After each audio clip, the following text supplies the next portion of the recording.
Fala, craque! O podcast que entra em campo com quem fez e faz história no futebol. Eu sou o Sérgio do Bocage, sempre ao lado do meu companheiro, o documentarista Carlos Cola, que sabe muito de música. Conhece camisa 10 da seleção? Conheço. É o camisa 10 da Gávea? É o camisa 10 da Gávea, é o camisa 10 do Santos. Santos, Botafogo, Do Botafogo. Ponte Preta. E é o nosso camisa 10 aqui É o nosso também, camisa né? 10 hoje. Satisfação em recebê-lo. Ao Gilmar. Obrigado. Ao Faz isso Gilmar. Não é não, isso? Isso aí é nome de doutor, pô. Eu não sou doutor. O que representa vestir uma camisa 10? Bocage, primeiro, boa tarde a todos. É um prazer estar Bem-vindo. com vocês aí, entendeu? Poxa, muito bom estar aqui. Cara, assim, é sempre uma honra, né? Você vestir a camisa 10, principalmente porque no nosso futebol, antigamente, né, era uma camisa muito valorizada, né? Eram verdadeiros camisas 10, né? Eram meias clássicos que jogavam e faziam essa função, né? Hoje, nem sempre o camisa 10 é o cara, né? É o meia de articulação, o meia que cria, o meia que faz gol, né? Eu acho que vou dar um exemplo, assim, o Neymar, que, na verdade, nunca foi 10, né? O Neymar é um 11, mas ele é tão talentoso, tão craque, que ele se tornou um camisa 10, né? Então, a gente fica orgulhoso de ter tido a oportunidade de jogar com essa camisa, pelas características que eu tinha realmente de ser um jogador que fazia até muito bem essa função. Você era uma referência? O camisa 10 é uma referência. Era sempre era, né? Porque assim, o camisa 10, acho que até nas categorias de base, né? Ele sempre, às vezes, é uma referência para muita gente, né?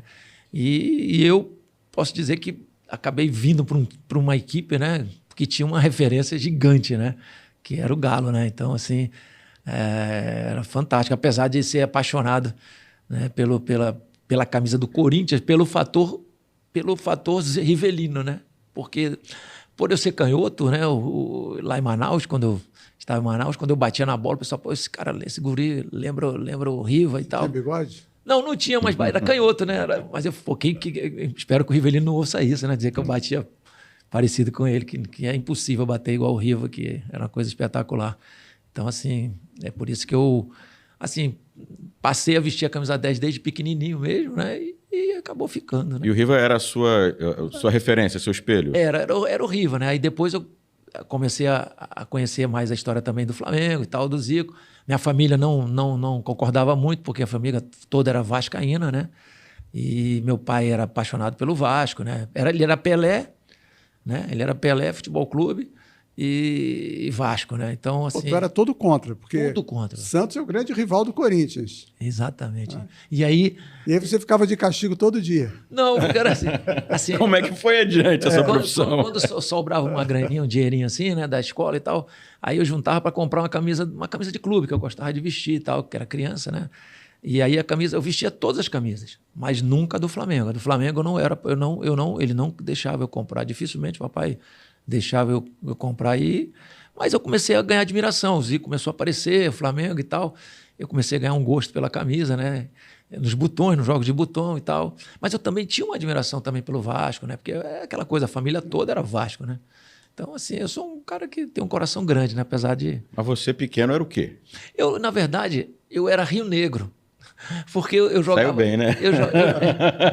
Na verdade, eu posso... Preto e branco. Não é preto e branco? Rio Negro? Eu posso dizer que eu era Rio Negro e Faixa. Olha só que loucura. Eu jogava no Rio Negro, que eu era desde os 12 anos eu jogava no Rio Negro. Minha história toda foi no clube. Até chegar a 15 anos, joguei 2 jogos no profissional do Rio Negro, né? Aí foi quando eu vim para o Rio de Janeiro, através de um professor, o Antônio Piola, que era muito amigo do Cláudio Coutinho.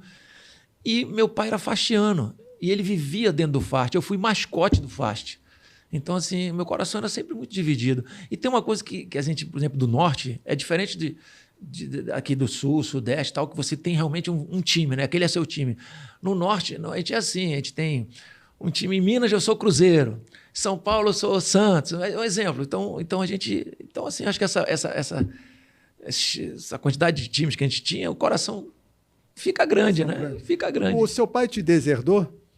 Não. Não, olha só, tô aqui, olha só. Ele jogava no Rio Negro, o pai era faixa. Gostava do Rivelino, o pai era Santos. Usava a camisa do Flamengo, o pai era Vasco. E ele era apaixonado pelo Gerson também, né? Papai era louco pelo Gerson. Eu fui a Tupi algumas vezes e tal, eu não tive a oportunidade, ele depois faleceu, mas era louco que ele conhecesse, que ele era louco pelo Gerson, né? Ele achava o Gerson também uma maravilha. Na né? época eu jogava onde? Ai, No jogava. Botafogo.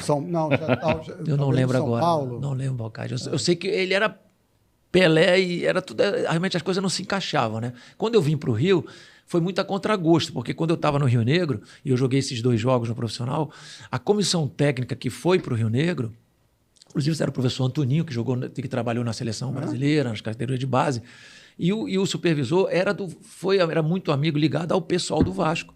E estava tudo acertado para que no final do ano eu viesse para vir para o Rio de Janeiro fazer uma avaliação nas categorias de base. Eu tinha 15 anos. E aí foi quando o Flamengo foi fazer um amistoso e acabou um outro professor, que foi meu professor, o professor Antônio Piola, né? Era muito amigo do Cláudio Coutinho, entrou com o meu álbum lá, falou, tem um álbum aqui, levou no hotel lá com o Cláudio Coutinho, tem um garoto aqui que joga uma bolinha, bopoca. Aí o Cláudio Coutinho se interessou e eu acabei indo ao estádio. E aí, pela primeira vez, eu conheci Zico, Adílio, Rondinelli. Isso em que ano? Isso em 80. Final de 79 para 80. O Flamengo campeão estadual, tricampeão. Né? Aí foi quando eu... E aí, quando eu cheguei na beira do campo, assim, com o Cláudio Coutinho, ele realmente, acho que o professor Coutinho gostou muito de mim, cara. Porque ele virou, pô, você quer treinar com esses caras aí? Queria participar do treinamento. Aí eu falei que sim, mas ele falou, você tem chuteiro? Eu falei, não, mas eu vou de tênis, professor. Aí me deram a roupa, eu lembro que o seu Isaías me deu material azul, Adidas, short branco, meia branca. Eu entrei, fiquei batendo bola com eles, depois teve os 2 toques, e eu acabei dando um drible desconcertante no Manguito, né? E aí o Anselmo fez o gol e tal, não sei o quê. Aí ele... Pô, E o Manguito te caçou, não? Não, o Manguito fiquei...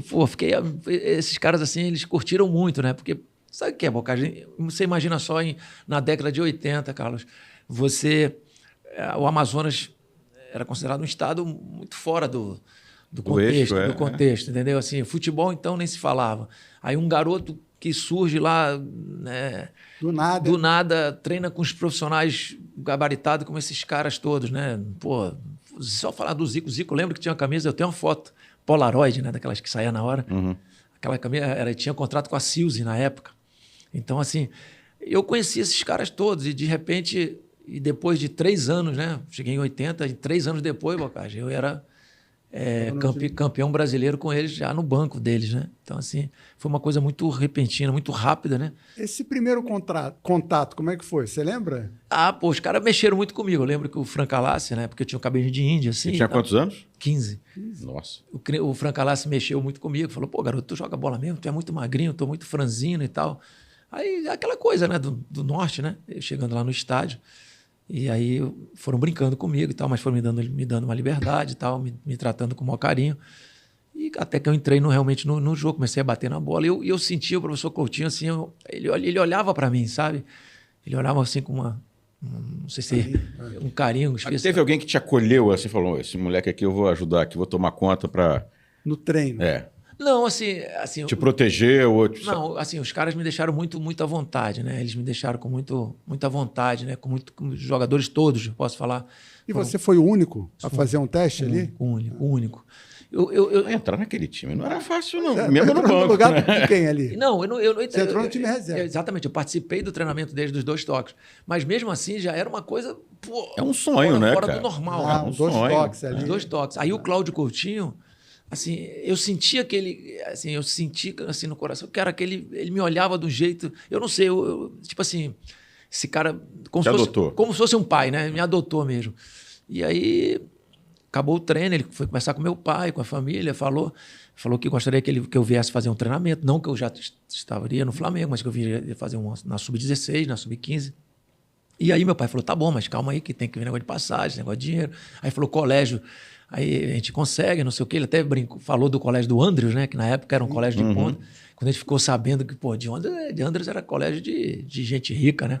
Então, pô, o rapaz falou, calma aí, né? Assim que a banda toca e tal. Aí até que a gente foi com os amigos e tal, conseguimos umas passagens.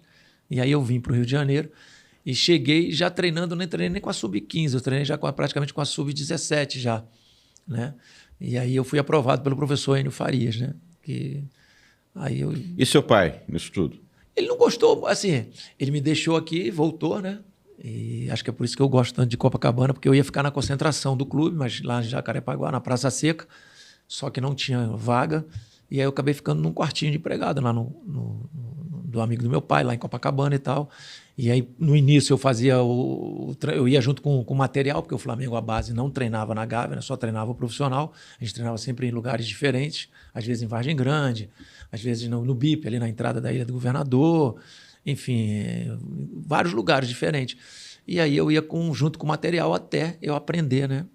A me movimentar. Ia junto com o pessoal da rouparia? Da rouparia, que levava o material, levava as bolas. E os outros jogadores iam? Não, iam direto. Cada um ia por conta própria. Aí, pouco a pouco, eu fui... Porque poucos moravam na Zona Sul. Não sabia se locomover, entendi. né? Aí, pouco a pouco, eu fui... Aí, o Zezinho, que é o da escolinha Flá, é o dono, é um amigo-irmão, cara, foi capitão do meu time e tal, que a gente foi campeão lá na Coreia, né? Coreia. É um cara eu fui com ele pra Coreia. Eu tenho uma gratidão incrível por ele, porque esse cara toda vez, acho que é por isso que eu jogava bem, porque eu comia mal, eu lembro disso, que eu estava aqui, eu não comia bem no lugar que eu estava, e o Zé me levava para casa dele, né? E eu comia maravilhosamente bem, dormia muito bem, então os jogos eram sempre domingo pela manhã, às 10 horas. Então, como eu estava bem alimentado, bem dormido, eu sempre fazia grandes jogos, né? E o Zé era um pouco... Esse drible que você deu no Manguito, lá em Manaus, você lembrou depois, jogando com ele no time de cima? Ou em alguma outra situação? Não, porque eu não joguei com ele mais, né? Porque até 83 o Manguito já tinha saído do Flamengo, né? Eu vim na 81, fui juvenil, aí fui os 2 anos de juvenis e tal. Aí, que na verdade foram um ano, né? Porque o primeiro ano eu não joguei. E logo em seguida fui para os juniores, né? E aí foi quando eu... Ele só foi encontrar com ele no Master. No Master, né? Aí era uma figura, cara. Tinha muita história muito boa dele. Inclusive tem uma que a gente fala que é muito legal, que o Manguito ele já estava bem fora de forma, né? Então o material ficava muito justo nele, né? E aí a gente não era GG. Cara, Baby look. Não dava. Era baby. Aí a gente falava, pô, Manga, aí faltavam 5 minutos para acabar o jogo, né? Para acabar o jogo, ele, Manga, se prepara. Ele, calma, meu filho, o time que tá ganhando não se mexe. A merendinha já tá no bolso, fica tranquilo, pelo amor de Deus. Ele, dificilmente ele queria entrar, entendeu? Ele queria...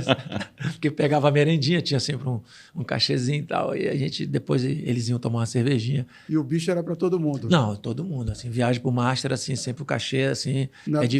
Não é só para titular, né? Não, é dividido irmãmente, entendeu? É todo mundo. A cota é X para todo mundo. E aí depois tem a cervejinha, aquelas brincadeiras. Essa história da Coreia foi em 83. 83. O Flamengo foi representar a seleção brasileira que tinha sido campeã do mundo. Mundial de Júnior. E ele era o camisa 10. Porque o que aconteceu? Quem ia era a seleção brasileira. Mas a seleção não podia convocar, não sei qual foi, para os clubes, aquelas coisas dos clubes. E como o Flamengo tinha a maioria dos atletas da seleção, né? Tinha o Guto. Era Guto, Hugo, o Jorginho. Bebeto. Bebeto, você. Isso, é aí que aconteceu. Eles fizeram o convite para o Marinho Han ir com a gente. Portuguesa. E da Portuguesa ir com a gente. E aí nós fomos para a Coreia, né? Foi uma experiência muito, muito legal, porque... Foi a primeira vez que eu joguei, que nós jogamos numa grama sintética, né? E era completamente diferente dessa sintética. É outro esporte, não? Não, completamente. O tênis que você usava, você não conseguia se mover. Ela Quantos tênis você trouxe da Coreia? Não trouxe muito, não. Olha. Juro. Sacoleiro? Não é questão de sacoleiro. Eles ganhavam. Era. Todo mundo ia no hotel levar material para eles. Sabe quem, Bocage? Sabe? A rodo. Sabe quem na época, a gente, quando... Eu só ficava de olho. Épocas diferentes, né? Hoje o carro hoje vem com uma aparelhagem de som espetacular. Você não precisa botar amplificador, equalizador. Lá na década de 80 se usava muito isso, né? Sim. Tinha que botar o alto-falante tal, não sei o quê. O Gaúcho, sim, trouxe uma sacola. O Gaúcho, centroavante, irmãozão nosso que já faleceu. Também estava lá também o Gaúcho. Gaúcho, centroavante mesmo? Centroavante. Palmeiras, Flamengo. É isso, ele trouxe uma sacola de coisa, ele equipou o carro dele todinho, só vendendo tênis. Porque além de ser barato, também a gente comprou alguns tênis, mas era muito em conta. A gente ganhou muito material, porque tinham 2 representantes lá, chamados Kika e Prospec. Né? E elas ficavam disputando para a gente jogar com o material dela. E a gente fazia, às vezes, uma barganhazinha, né? Fazia um leilãozinho. Um leilão. Olha, essas viagens têm muita história. Eu quero ouvir mais. O voo com as jogadoras de golfe, lembra disso? O voo de ida? Ai, eu não lembro, não. E você estava nessas viagens? Eu estava. Tenho foto desse voo. Então vamos entregar aí. Não, o voo tinha uma delegação de jogadoras de golfe, alguma coisa assim. Todas americanas foram no mesmo voo, imagina. Essa molecada e as jogadoras de golfe dos Estados Unidos no mesmo voo. Não, pessoal, foi um terror, cara. Já fizeram muita bagunça, entendeu? Era muito... O hotel, então, cara, queriam... Foi sua primeira viagem internacional? Foi. Não, porque eu já tinha viajado com o Sul-Americano, sim, com o Sul-Americano, para o Mundial. Como é que você pedia escova de dente? Essa é a sua testemunha no hotel. Não lembro. Não. Pô, era sensacional. Escova. E isso eu sou testemunha. Mas não fui eu, não. Claro que foi. Não, senhor. Claro Ei, que foi. eu não dava esses mole, eu estava cascudo. Não dava mole? Tu fazia o que para pedir escova de dente? Eu falo, já vi o kitzinho, ó. Contava aqui, ó. Não, quem dava muita rata era o goleiro Cláudio. O Cláudio, que era o reserva do Hugo. Hoje eu aproveita para entregar também. Ó, não tem como. O Cláudio reserva... Eles pararam de falar comigo. Mas eu não dava mole. Porque mas eu já tu sabe dessa história. É verdade, mas não foi? Mas foi eu. Foi você. É porque os caras, é o seguinte, eles queriam sempre arrumar ideia para alguém. Entendeu? Porque era... eu fiz uma matéria, não criticando, dizendo que o Flamengo perdeu o primeiro jogo pelo cansaço e tal, e pararam de falar comigo. Mas bobeira, mas eu continuei falando com o Bocage. Bobeira, nós perdemos, mas... Porque é o seguinte, realmente foi um jogo muito... que a gente mal chegou e já foi jogar, entendeu? Tem todo o fuso, tem todo... E a gente estava num período de adaptação, porque o sintético era diferente desse sintético de hoje, em que ele já praticamente vem pronto. Não, eu lembro que você entrava antes no estádio, no campo, o seu tênis travava. Você não entrava com qualquer tipo de tênis, tanto que tinha dois materiais ali, dois tipos de material para a gente poder jogar. Eles passavam um carro-pipa e eles molhavam o campo. Que doideira. Eles vinham com o carro assim, ó, fazendo molhando de ponta a ponta. Aí depois o gramado sugava um pouquinho e você conseguia jogar e realmente a bola era muito rápida, andava muito... Mas, assim, era uma dificuldade muito grande, porque nós não estávamos adaptados a nada disso. E a Coreia, mas nós demos forra neles na final. Ganhamos de 1-0, um gol de falta do Popoca, né? Ganhamos de 1-0, sofremos depois.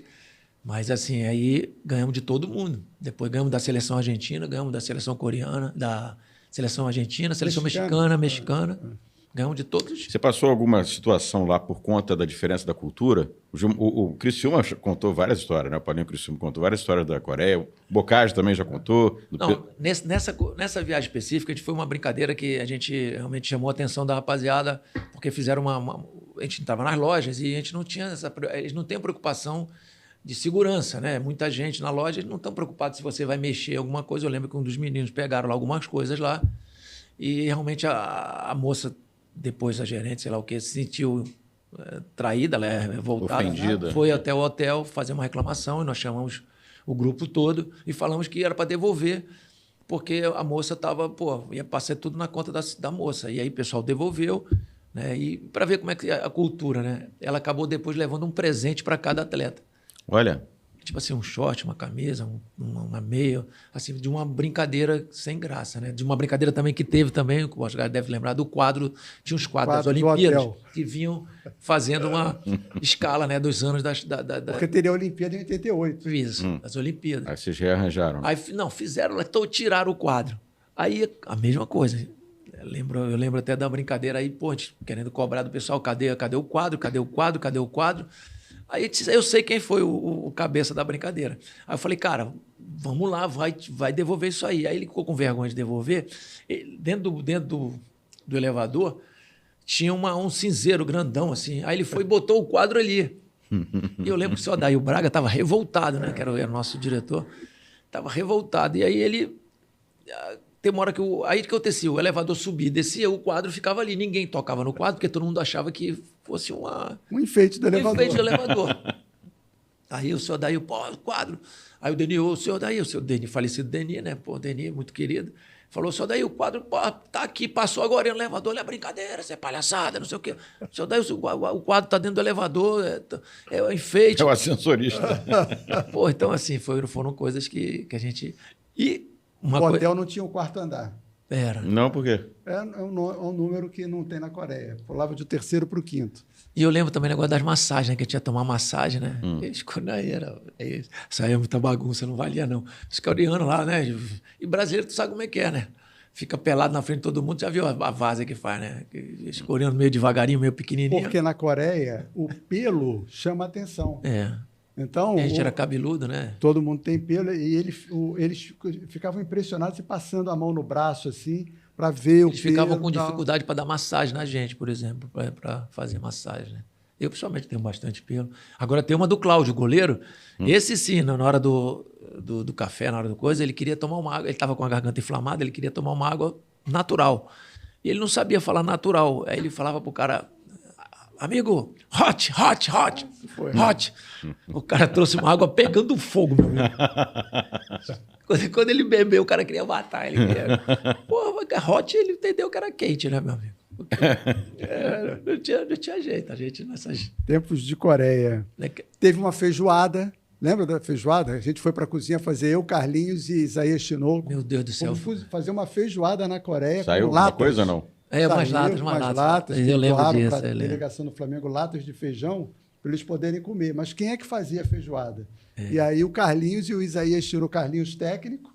E o Isaías o violino. E o Isaías Tinoco foram para a cozinha para a gente fazer a feijoada. A gente comia muito diferente, comida mais adocicada, né? Aquela coisa mais diferente, bem diferente. Então a gente se alimentava, procurava se alimentar melhor no café da manhã, que era uma coisa tradicional, o café, né?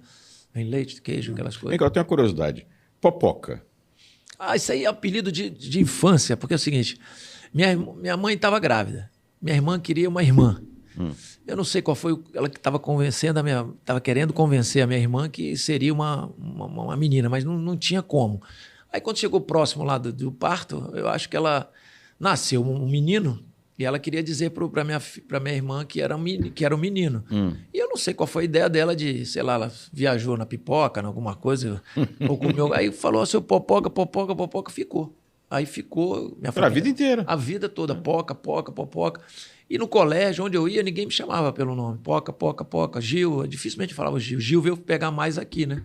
E aí ficou Popoca. Só que quando eu vim para o Rio de Janeiro e que eu aprovei no Flamengo, o Cláudio Coutinho não gostou muito dessa ideia. Porque na década de 80 se usava muito... O cara que não dividia a bola, pipocava, né? Então ele achou muito próximo ali. Então ele evitou de colocar Popoca, porque a imprensa poderia em algum momento... falar ou brincar com essa situação. Então acabou ficando mais Gilmar, até que a imprensa descobriu Popoca, porque achavam até que eu não gostava, né? E eu falei, não, eu sempre gostei, né? Eu, por exemplo, até hoje eu acho estranho as pessoas de Manaus, as pessoas que eu fui criado, me chamarem de Gilmar, né? Me chama de Poca, porque é o hábito, né? Então, assim... Então, aí o Popoca estreia no Maracanã, juvenil. Pô, esse dia foi... eu era juvenil e eu fui relacionado por juniores. Né? Porque o juvenil não jogava no Maracanã, o juvenil jogava na Gávea. E aí eu fui relacionado e tal. Eu acho que naquele dia, eu não sei, assim, disseram que o Cláudio Coutinho até ficou sabendo e tal, não sei se antecipou, não sei que ele deu a preleção um pouco mais cedo, e o Flamengo chegou muito cedo no Maracanã, mais cedo do que o habitual. E eles tinham o hábito de descer, né? No intervalo do jogo para ficar ali, uns 15 minutinhos, 20 minutinhos. E depois subiam, porque dava tempo suficiente de você fazer o aquecimento. Descer para o banco. Ficava no banco ali na hora onde a gente fica, no fosso ali, porque o aquecimento hoje é diferente, né? Você entra em campo para aquecer. Naquela época não se entrava, a gente fazia dentro do Maracanã, naquele espaço reduzido ali, que era um sintéticozinho que tinha ali, pequenininho, alguns movimentos e tal, mas nada que como hoje, né? Então aí eles desceram e eu estava ali no banco, começou o segundo tempo, eu lembro que ganhava de 1-0, eu acho que o treinador sofreu uma pressão, né? Porque aí veio o Zico, veio o Júnior, veio não sei o quê, aí Popoca, como é que é? Vai entrar ou não vai entrar? E não sei o que, começaram a fazer aquelas brincadeiras, né? Cláudio Coutinho ali sempre muito sério, muito coisa, e aí eu entro, ele com 15 minutos, 10 minutos, 15 minutos, ele me bota no jogo, e na terceira jogada, terceira para quarta jogada assim, eu domino uma bola, driblo 2 assim, chuto de fora da área e a bola pega lá na gaveta. Aí eu não sabia por onde que eu ia, né? Porque vontade de chorar, de tudo, olhar. Porque aí foi que eu consegui olhar o Maracanã. Porque eu tava com vergonha de olhar, né? Quando eu entrei meio assim, preocupado em não ficar bobão, né? Porque, tipo, eu vim do norte. Mas aí eu consegui olhar e naquela época preliminar, já com 20 minutos de segundo tempo, 25 minutos, já tinha uns 40 mil, 50 mil pessoas, mole, 30 mil, era muita gente sempre. Né? E aí foi uma felicidade maravilhosa, assim. Eu só lembrava do meu pai, né? Eu falava, pai, foi uma coisa assim emocionante. E ele não estava? Não estava aqui. Não, e esse gol ele nunca viu? Não, porque ele ainda estava lá em Manaus, né? Eles só vieram para cá em final de 84, mais ou menos. Aí eu lembro que acabou o jogo e tal. Essa época não tinha celular. Eu ligava do orelhão, né? Ligava do orelhão da rua, eu ligava para casa para falar com ele. Um monte de ficha, eu ligava a cobrar. Um monte de ficha, ou então ligava a cobrar, né? Mas a maioria era... Chorou muito, não? Pô, muito. Eu fiquei Caraca, eu não sabia o que fazer, né, cara? Porque, pô, eu era juvenil, fiz um gol no Maracanã. Foi contra quem? Portuguesa, mas o Flamengo jogava um jogo maior. Jogava um jogo, um time maior do que era Portuguesa nesse dia. Não foi contra a Meu pai acreditou quando você falou que fez o gol? Acreditou. É? Acreditou. Ele acompanhava muito, Bocage, assim, ele acreditava muito, né? Eu acho até que... Ele incentivava bastante. Muito, muito. Era um cara que sempre esteve do meu lado. Eu acho que acredito que muitos erros que eu cometi na minha carreira, eu devo não ter escutado a ele, entendeu? Porque eu tinha um temperamento forte. Em determinados momentos eu era um cara que eu odiava covardia, trairagem, assim, qualquer coisa que... Eu sempre fui muito franco, né? Sempre tive uma personalidade forte, então, assim, me incomodava às vezes. E, na verdade, você às vezes tem que ter um pouco de calma nos momentos difíceis, né? Tem que saber levar certas coisas. E muitas vezes eu perdi por não ter esse equilíbrio emocional, e o que eu considero, entendeu? Que se eu tivesse um pouquinho mais, eu com certeza não teria tomado algumas atitudes intempestivas, assim, mais fortes e tal, e que me prejudicaram, acabaram me prejudicando. Que, na verdade, não adianta você brigar com o seu superior, porque ele vai ter sempre a última palavra, e a verdade é sempre a dele, né? Então é que conta. Então meu pai era um cara muito, muito junto comigo, né? Minha mãe também, mas minha mãe tinha muito medo de me ver jogar. Então ela foi pouquíssimas vezes ao estádio, né? Tinha medo de ver você se machucar? Ela tinha muito medo de me ver jogar. Ela te viu alguma vez? Viu. Viu você fazendo gol? Viu. Eu não lembro agora qual foi o jogo, mas eu lembro que ela com o papai... Porque, na verdade, naquela época, as categorias de base... Eu fazia muito gol. Eu era um cara que eu tinha... Como eu jogava muito, eu fazia muito gol. Eu era um camisa 10, realmente, que seguia mais ou menos a linha do Zico, né? Vamos dizer, que era um jogador que se aproximava da área, que chegava muito, que era característica do camisa 10 do passado, né? Lógico que tinha alguns mais armadores, né? Mais articuladores e tal, mas eu tinha essa característica também de se aproximar e finalizar bem. E aí ela viu, mas assim, ela não assistia, ela não gostava de olhar, entendeu? Assim, meu pai já me acompanhava. Você jogou com o Coutinho? Qual o Coutinho? Não, com o Coutinho técnico. Não, porque o professor Cláudio Coutinho faleceu, né? Ele tinha viajado para os Estados Unidos e aí foi nas cagadas. Você não chegou a jogar nenhum jogo Eu acho, Bocage, assim, que ele ia aprontar alguma comigo, assim, de coisas boas para minha vida. Porque ele gostava muito de mim. Eu lembro que ele chegava na Gávea, perguntava quando a gente treinava, principalmente a parte física, né? Não treinava no gramado, ali que às vezes tinha pista, né? Tinha as coisas ali fora do campo. Até treinar falta, eu treinava falta às vezes do lado de fora do gramado. Ele tinha um cuidado muito grande comigo. Então, assim, eu sentia que ele tinha algo comigo assim muito especial, entendeu? Eu tenho uma gratidão por ele. Poxa vida, ele, o Domingos Bosco também, que também... Eles gostavam muito de mim, assim, cara. Então, assim, eu acho que a qualquer momento ele ia fazer alguma arte ali de me botar. Lógico que, pelo amor de Deus, o Flamengo tinha 2 camisas 10 aí que eram geniais, né? Eu acho o Zico... Desculpa, qualquer palavra pode... Eu falo que o Zico era o meu Pelé, né? E o Tita, que eu achava, pô, grandiosíssimo, né? Também. Então, assim, eu não ia querer me engraçar de chegar ali, né? Apesar de ter chegado ali com 18 anos e tal, mas eu tinha um respeito muito grande por tudo que eles representavam. Você não substituiu o Zico? Substituí, porque o Tita saiu, né? O Tita primeiro saiu. Tudo num jogo, né? Isso. Em alguns jogos eu ficava no banco e eu entrava no lugar dele. Eu tive até a oportunidade mais de entrar também, assim, naquele time de 83, porque o Baltazar, depois que deu aquele empurrãozinho nele, não sei se vocês lembram, que ele deu um empurrãozinho, gol, né? Fez um gol no Galo. O gol do Galo. O Zico ficou meio... Contou essa história. Ficou meio invocado com ele. Ficou brabo. Segundo o Zico, foi um pontapé pelas Pô, costas. aí que acontecia. Você estava nesse dia? Tava. Como eu estava no banco... Como é que foi a visão do banco? Não, pra gente não foi uma coisa assim muito forte, porque foi um lance muito rápido, entendeu? E você visualiza o todo, né? O todo, e já o final você busca logo o gol.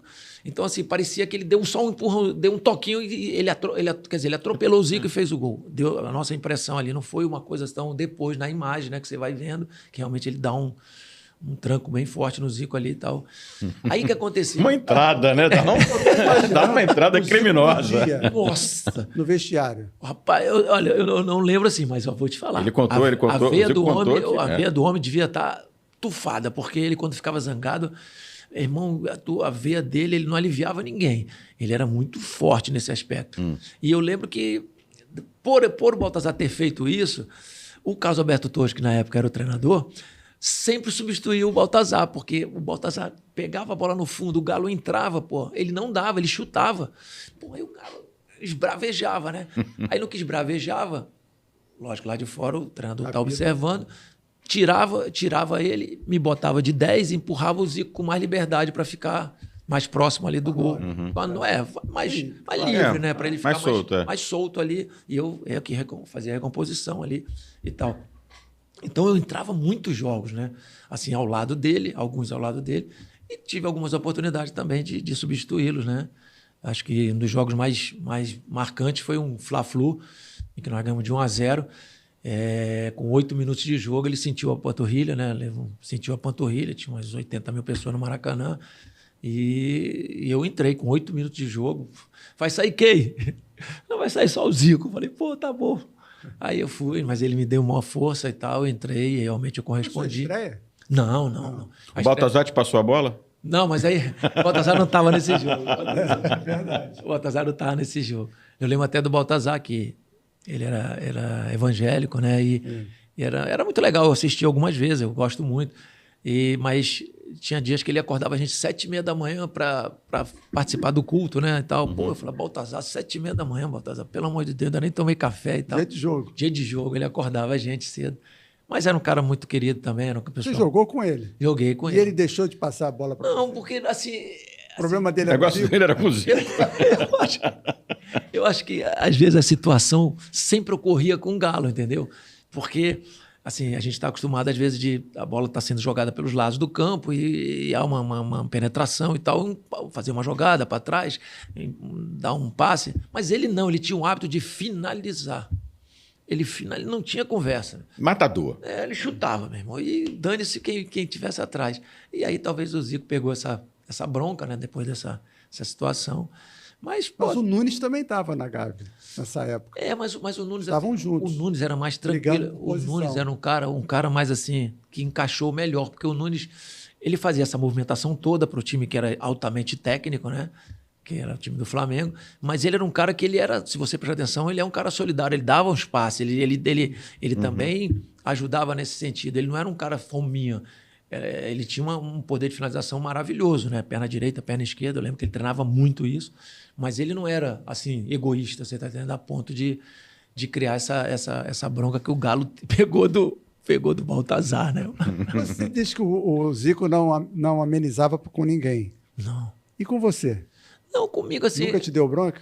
Já, mas broncas assim, mais broncas naturais, não muito assim porque assim, nunca surgiu uma situação tão ruim, né? A única que eu me lembro bem, assim, foi num treinamento, né?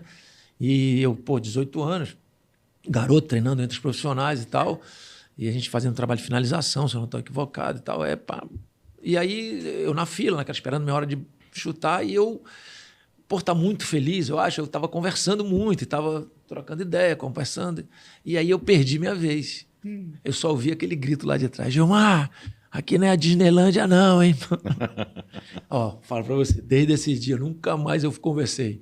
Porque eu fui entender que realmente eu tinha que estar atento ao treinamento, né? Brincadeiras têm o seu momento. E ali era uma hora de treinamento, entendeu? Foi uma bronca que eu tomei e guardei pro resto da minha vida.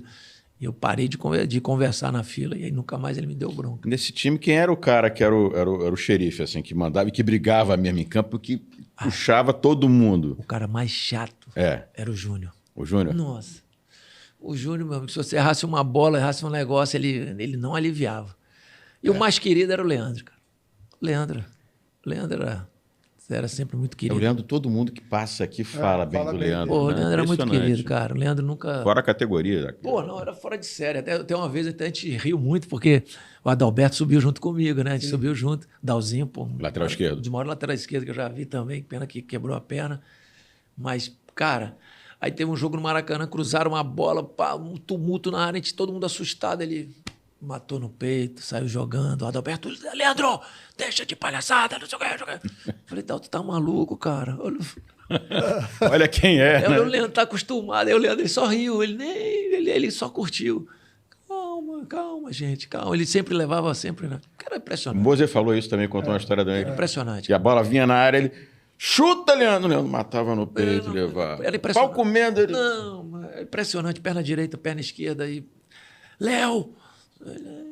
Tranquilo. E você brigava muito também, não? Não, eu era um jogador que eu nunca fui de reclamar muito, né? Eu só odiava quando reclamavam demais comigo. Aí eu tinha que dar uma... Quem reclamava? Por exemplo, um cara assim, no Flamengo nem tanto. O Júnior.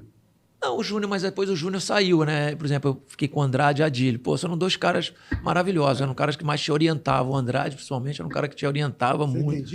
Entendia? Falava daquele jeitão, mas entendia. O Andrade era um cara que te orientava, né? E você era até, muitas vezes, facilitado do seu jogo, porque o Andrade era um camisa 10. Ele sabe armar. O Adílio dispensa comentário. É um craque com a bola. Então, muitas vezes, eu nem vinha buscar muito jogo. Eu ficava muito mais próximo da área para receber e já praticamente definir a jogada, né? Tal a qualidade que tinha esse meio campo, né? Então, assim... E eles eram um cara que sempre te orientavam, sempre te acalmavam, sempre te davam uma luz, entendeu? Não eram jogadores que te cobravam tanto, né? O Moser já era mais exigente, o Moser já gritava mais, já xingava mais, entendeu? Mas, assim, o Júnior realmente era o mais duro com todo mundo, né? Não tinha negócio de... Você treinou contra o Moser, né? Ah, treinei. Titular contra a reserva. Esse aí é maluco. Tem umas histórias que eu até já contei pro Bocage, mas era verdade mesmo, cara. Assim, ele treinava muito forte com a gente.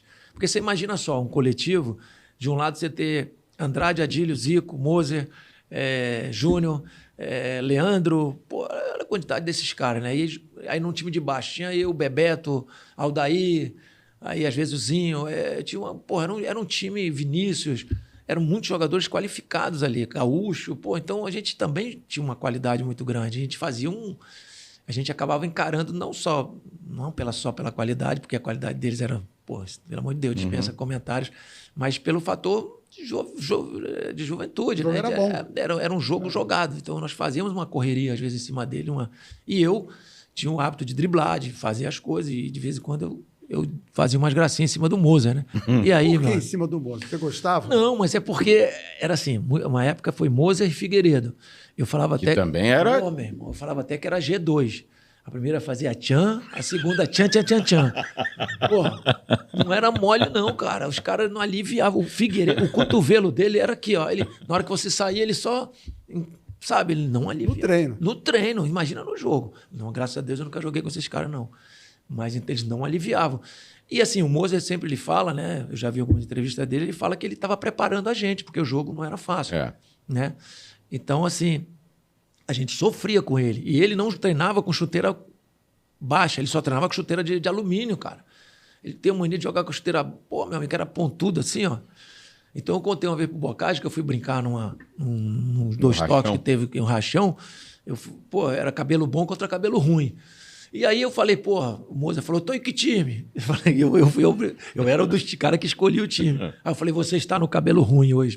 Pra quê, cara? Ele foi no vestiário, botou a chuteira de alumínio, cara. Ele treinava de tênis, cara. Pô, meu amigo, ele saiu de dentro do vestiário assim, arrastando assim, arrastando a chuteira. Pô, eu não dei nenhum toque, não, eu dava meio toque na bola. E ele não aliviava. Aí de revolta, cabelo ruim, eu quero, cabelo ruim, eu quero.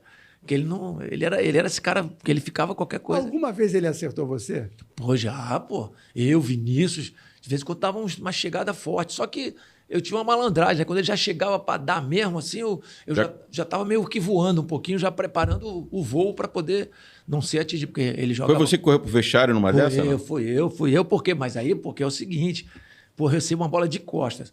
O Zagallo tava no campo ali, aí o vestiário aqui. Quando eu vi que era o Moser... Pô, eu senti que dava para eu parar e tentar fazer uma jogada. Só que eu falei, ele vai dar o carrinho, ele vai me dar uma voadora. Aí o que eu fiz? Eu pisei na bola em cima da linha assim, pisei e saí direto pro vestiário. Gilmar, eu falei, professor, esse cara é louco, não dá. Aí ele riu, ele só riu, né? Ele riu assim, mas ele ri 1 minuto e já volta à seriedade, não quer saber. Aí a bola foi... Tá de gracinha, professor, tá de gracinha. Nessa brincadeira, o que ele ensinou para você? Que todo jogo, que eu não vou ter moleza, entendeu? Lógico que, às vezes, eu acho que ele exagerava um pouquinho a mais, né? Porque ele ficava tão pilhado nessa coisa, que ele jogava muito mais. E, às vezes, a gente não pegava zagueiros tão voluntariosos assim. E outra coisa, existia o cartão, né? No jogo. No jogo é diferente, treino é treino, jogo é jogo. Então, os caras tinham que ser um pouco moderados, né? Porque poderiam ser expulsos a qualquer momento também. Né? Mas a gente provocava com drible, com alguma situação, uma jogada de efeito. Mas, enfim, era... O cara ser expulso no treino eu nunca vi. No treino... Bebeto também devia sofrer. Sofria, o Bebetinho jogava pelos lados, né, cara? Jogava mais assim pelos lados, assim. Ele nunca pegava gente que era mais levinho. E por ele ser assim, mais levinho, o neguinho tinha mais cuidado, né? De não... Mais frágil, parecia mais frágil, né, o Bebetinho. Mas a gente que era mais... Encorpado. Vinha de frente, para dentro dele e tal. Eu, quando jogava com o Vinícius, então a gente fazia umas tabelinhas e tal. Aí o negócio fedia pra gente mesmo, entendeu? Porque, inclusive, tem uma história gozada, Bocage, que isso aí foi uma brincadeira que fizeram comigo naquela final de 83, na final contra o Santos. O Flamengo perdeu o jogo lá, 2-1, né? E a gente viu... Só que o Flamengo fez o coletivo no Maracanã. O treinamento já pronto foi no Maracanã. E tava meio escorregadio e tal. E aí meteram uma bola assim, cara, e aí eu quis frear, alguém me empurrou, eu atropelei o Zico. Caí em cima do Zico. Aí o Zico... Aí eu fui lá, pô, Zico, Galo, pelo amor de Deus, desculpa, não sei o quê. O Carlos Alberto me deu um esporro, né? Pô, Gilmar, falei, professor, foi sem querer e tal, aquela coisa, não fiz de propósito e tal, não sei o quê. Aí um dos caras deles lá sentiram que eu estava muito tenso, né? Fiquei meio com a cara de meio de choro assim e tal. Aí falaram, porra, Galo, fala que tu tá mal. Rapaz, o Galo começou no chão. Ai, diz que não vai dar mais não. Ai, mas que não vai dar. Pô, cara, me ajoelhei e falei do lado dele, pelo amor de Deus, não faz isso. Não foi... Pô, imagina só o Zico ficar fora. Tirar o Zico do final. No final de Santos ganhar de 2-0 do Santos, pô, imagina. Pô, cara, foi um desespero. Só que eu fiquei uns 5 minutos ali quase chorando ali dele para se levantar. Aí depois que ele acho que sentiu que eu já estava ficando... Tinha sofrido bastante. Já tinha sofrido muito, aí ele me aliviou e a galera... bobalhão, aí, tava com medo. Aí começou aquela pilha, né? Tava com medo, não sei o quê, vai. Aí eu falei, pô, meu amigo, tirar o cara aí. Então, vamos falar dessa final. Você estava no banco? Tava no banco. Tava, e aí?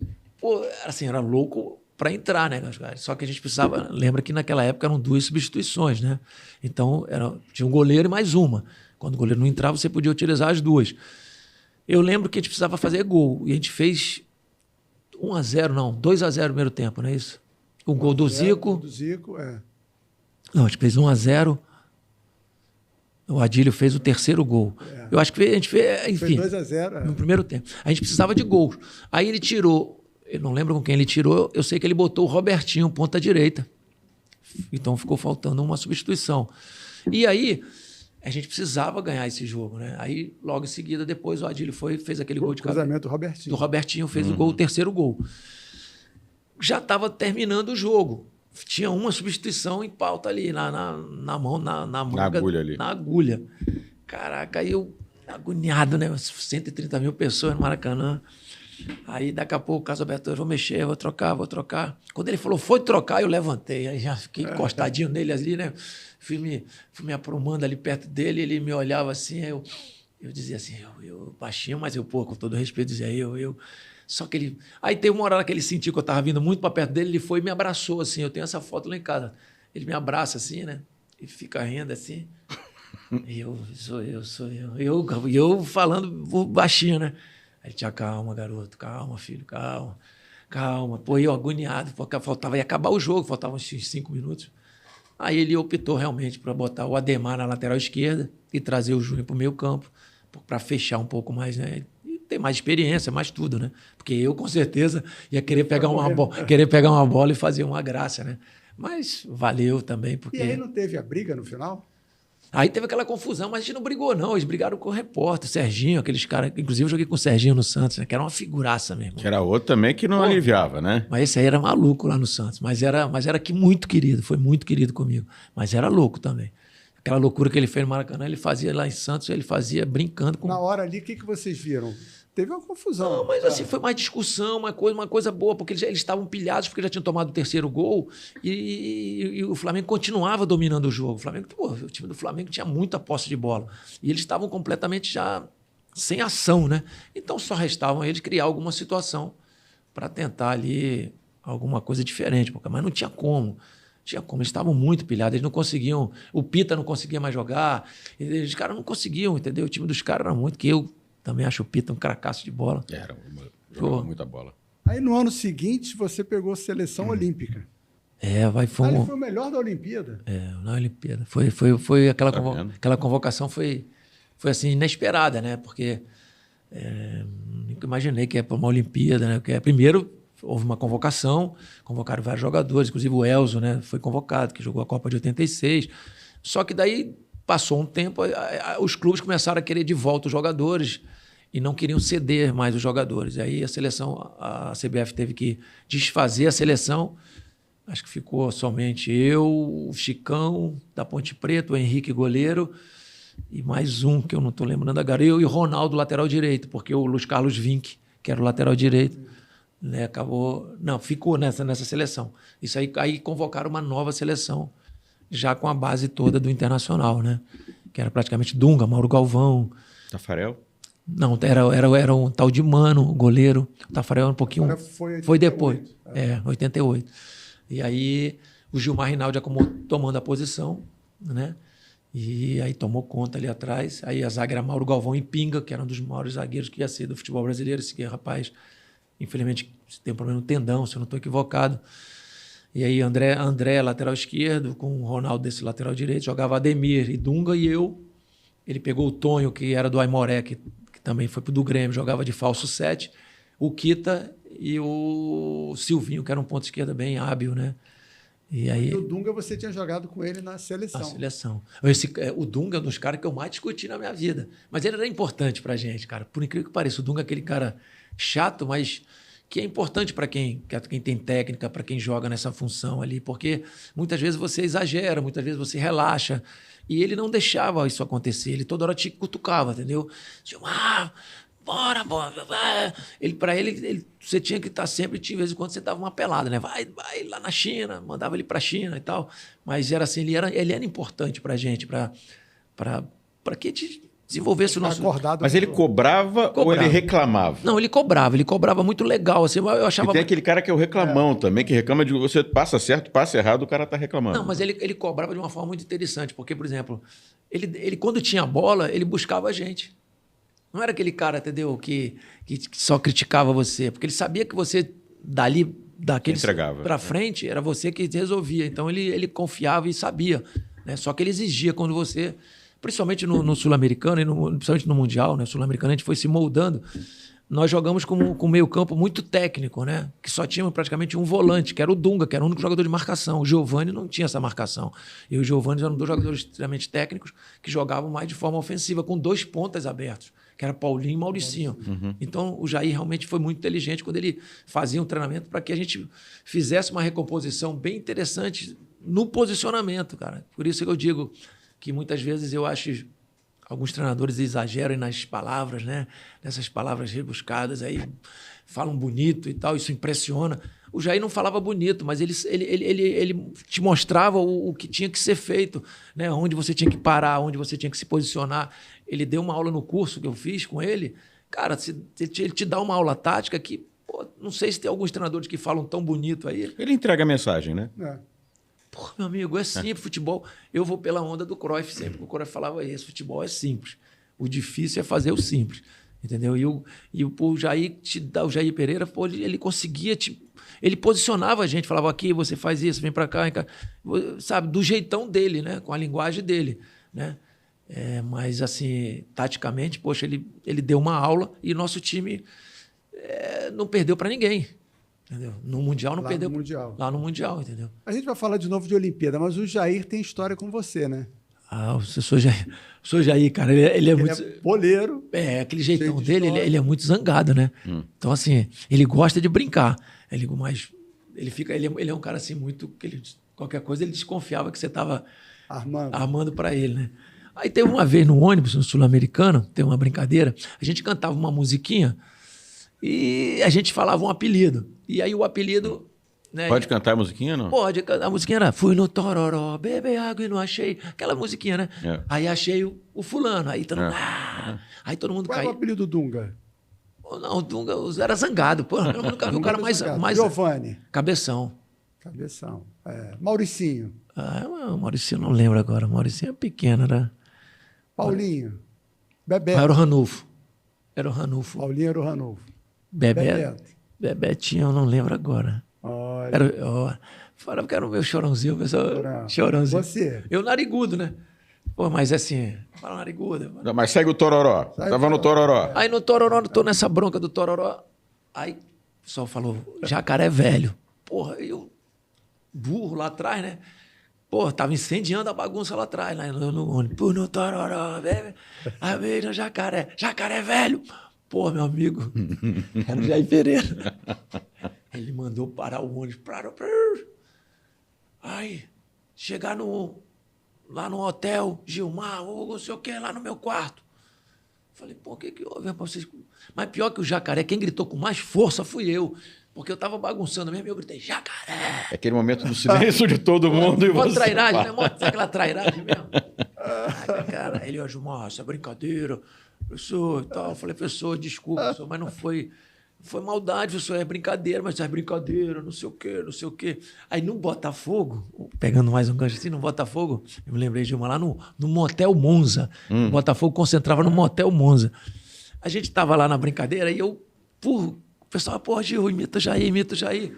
E toda vez que o professor, que ele falava muito, saía uma babinha branca aqui. E aí, o que eu fazia? Eu peguei pasta de dente e botei aqui. Botei do lado da boca para imitar ele. A galera, vai, Gil, vai, meu time. Que ele falava, vai, meu time. Pressiona. Ele tinha essas coisas dele, né? Aí, pô, nessa onda toda, eu comecei a imitar ele. Pá, e vai, pega e... Aí, pô, quando eu fiz, abriram a porta do elevador, o Luizinho Quitandilha virou, Gil, o Jair. Aí eu, porra, tentei limpar minha boca, não dava, e me joguei no chão.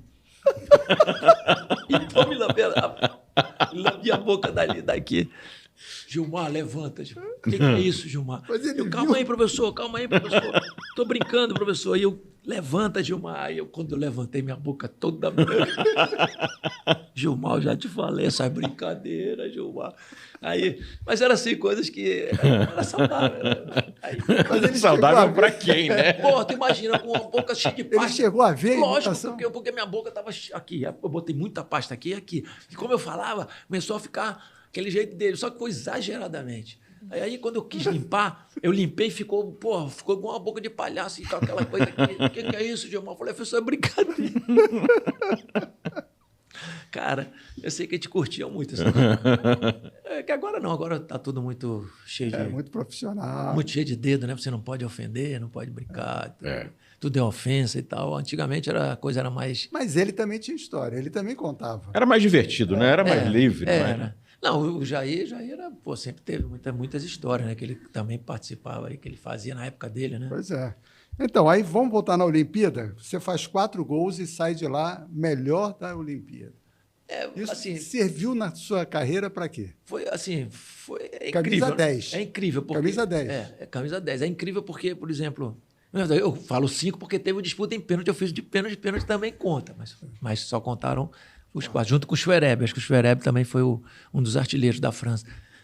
Pô, você ser eleito o melhor jogador da Olimpíada, numa Olimpíada em que você é medalha de prata, você não é ouro, né? Normalmente eles dão um título para alguém do time campeão. Mas realmente eu fiz uma Olimpíada assim, muito, muito boa, cara, assim, impecável mesmo. Eu me condicionei de uma tal forma, me preparei muito bem e realmente o Jair Pisserni realmente me dava uma liberdade muito grande para jogar, né? E enfim, minha confiança subiu e foi uma coisa assim, pô, que eu realmente fiquei extremamente emocionado porque, pô, era uma competição que até o Brasil não valorizava muito, né? O futebol brasileiro nunca foi de valorizar muito uma Olimpíada, coisa errada, porque uma Olimpíada é uma competição extremamente grandiosa, né? Depois de uma Copa do Mundo, você pode ver que é uma competição gigante. É o sonho de todo mundo, né? Além de ser uma coisa especial, uma Olimpíada, né? O convívio, enfim, tudo, é muito maravilhoso. E aí para mim foi muito importante, porque foi uma afirmação, né? Do que eu vinha no futebol do Flamengo, para voltar para o Flamengo, né? e realmente me firmar em definitivo ali dentro do clube, né? Já. E tu preparou, tu armou alguma na Olimpíada? Em Los Angeles? Rapaz, olha só, tem uma, Bocage, que é. Pelo visto, é sinistro. Eu não sei, não armei, não, mas a gente descobriu uma bronca, foi o seguinte: eu não sei como é que pagaram essa conta, mas eu vou falar uma coisa. A gente conhecia, as meninas do vôlei descobriram um código gigante de 15 números e passaram para o pessoal do vôlei. Então. Que era de quê? O código do telefone de uma empresa, de uma grande empresa, que você digitava os códigos todinho, mais o código do seu país, da sua cidade e tal, e você conseguia falar sem gastar um centavo. Eu não sei como é que era isso, cara. Eu sei que a gente recebia uns 15 números.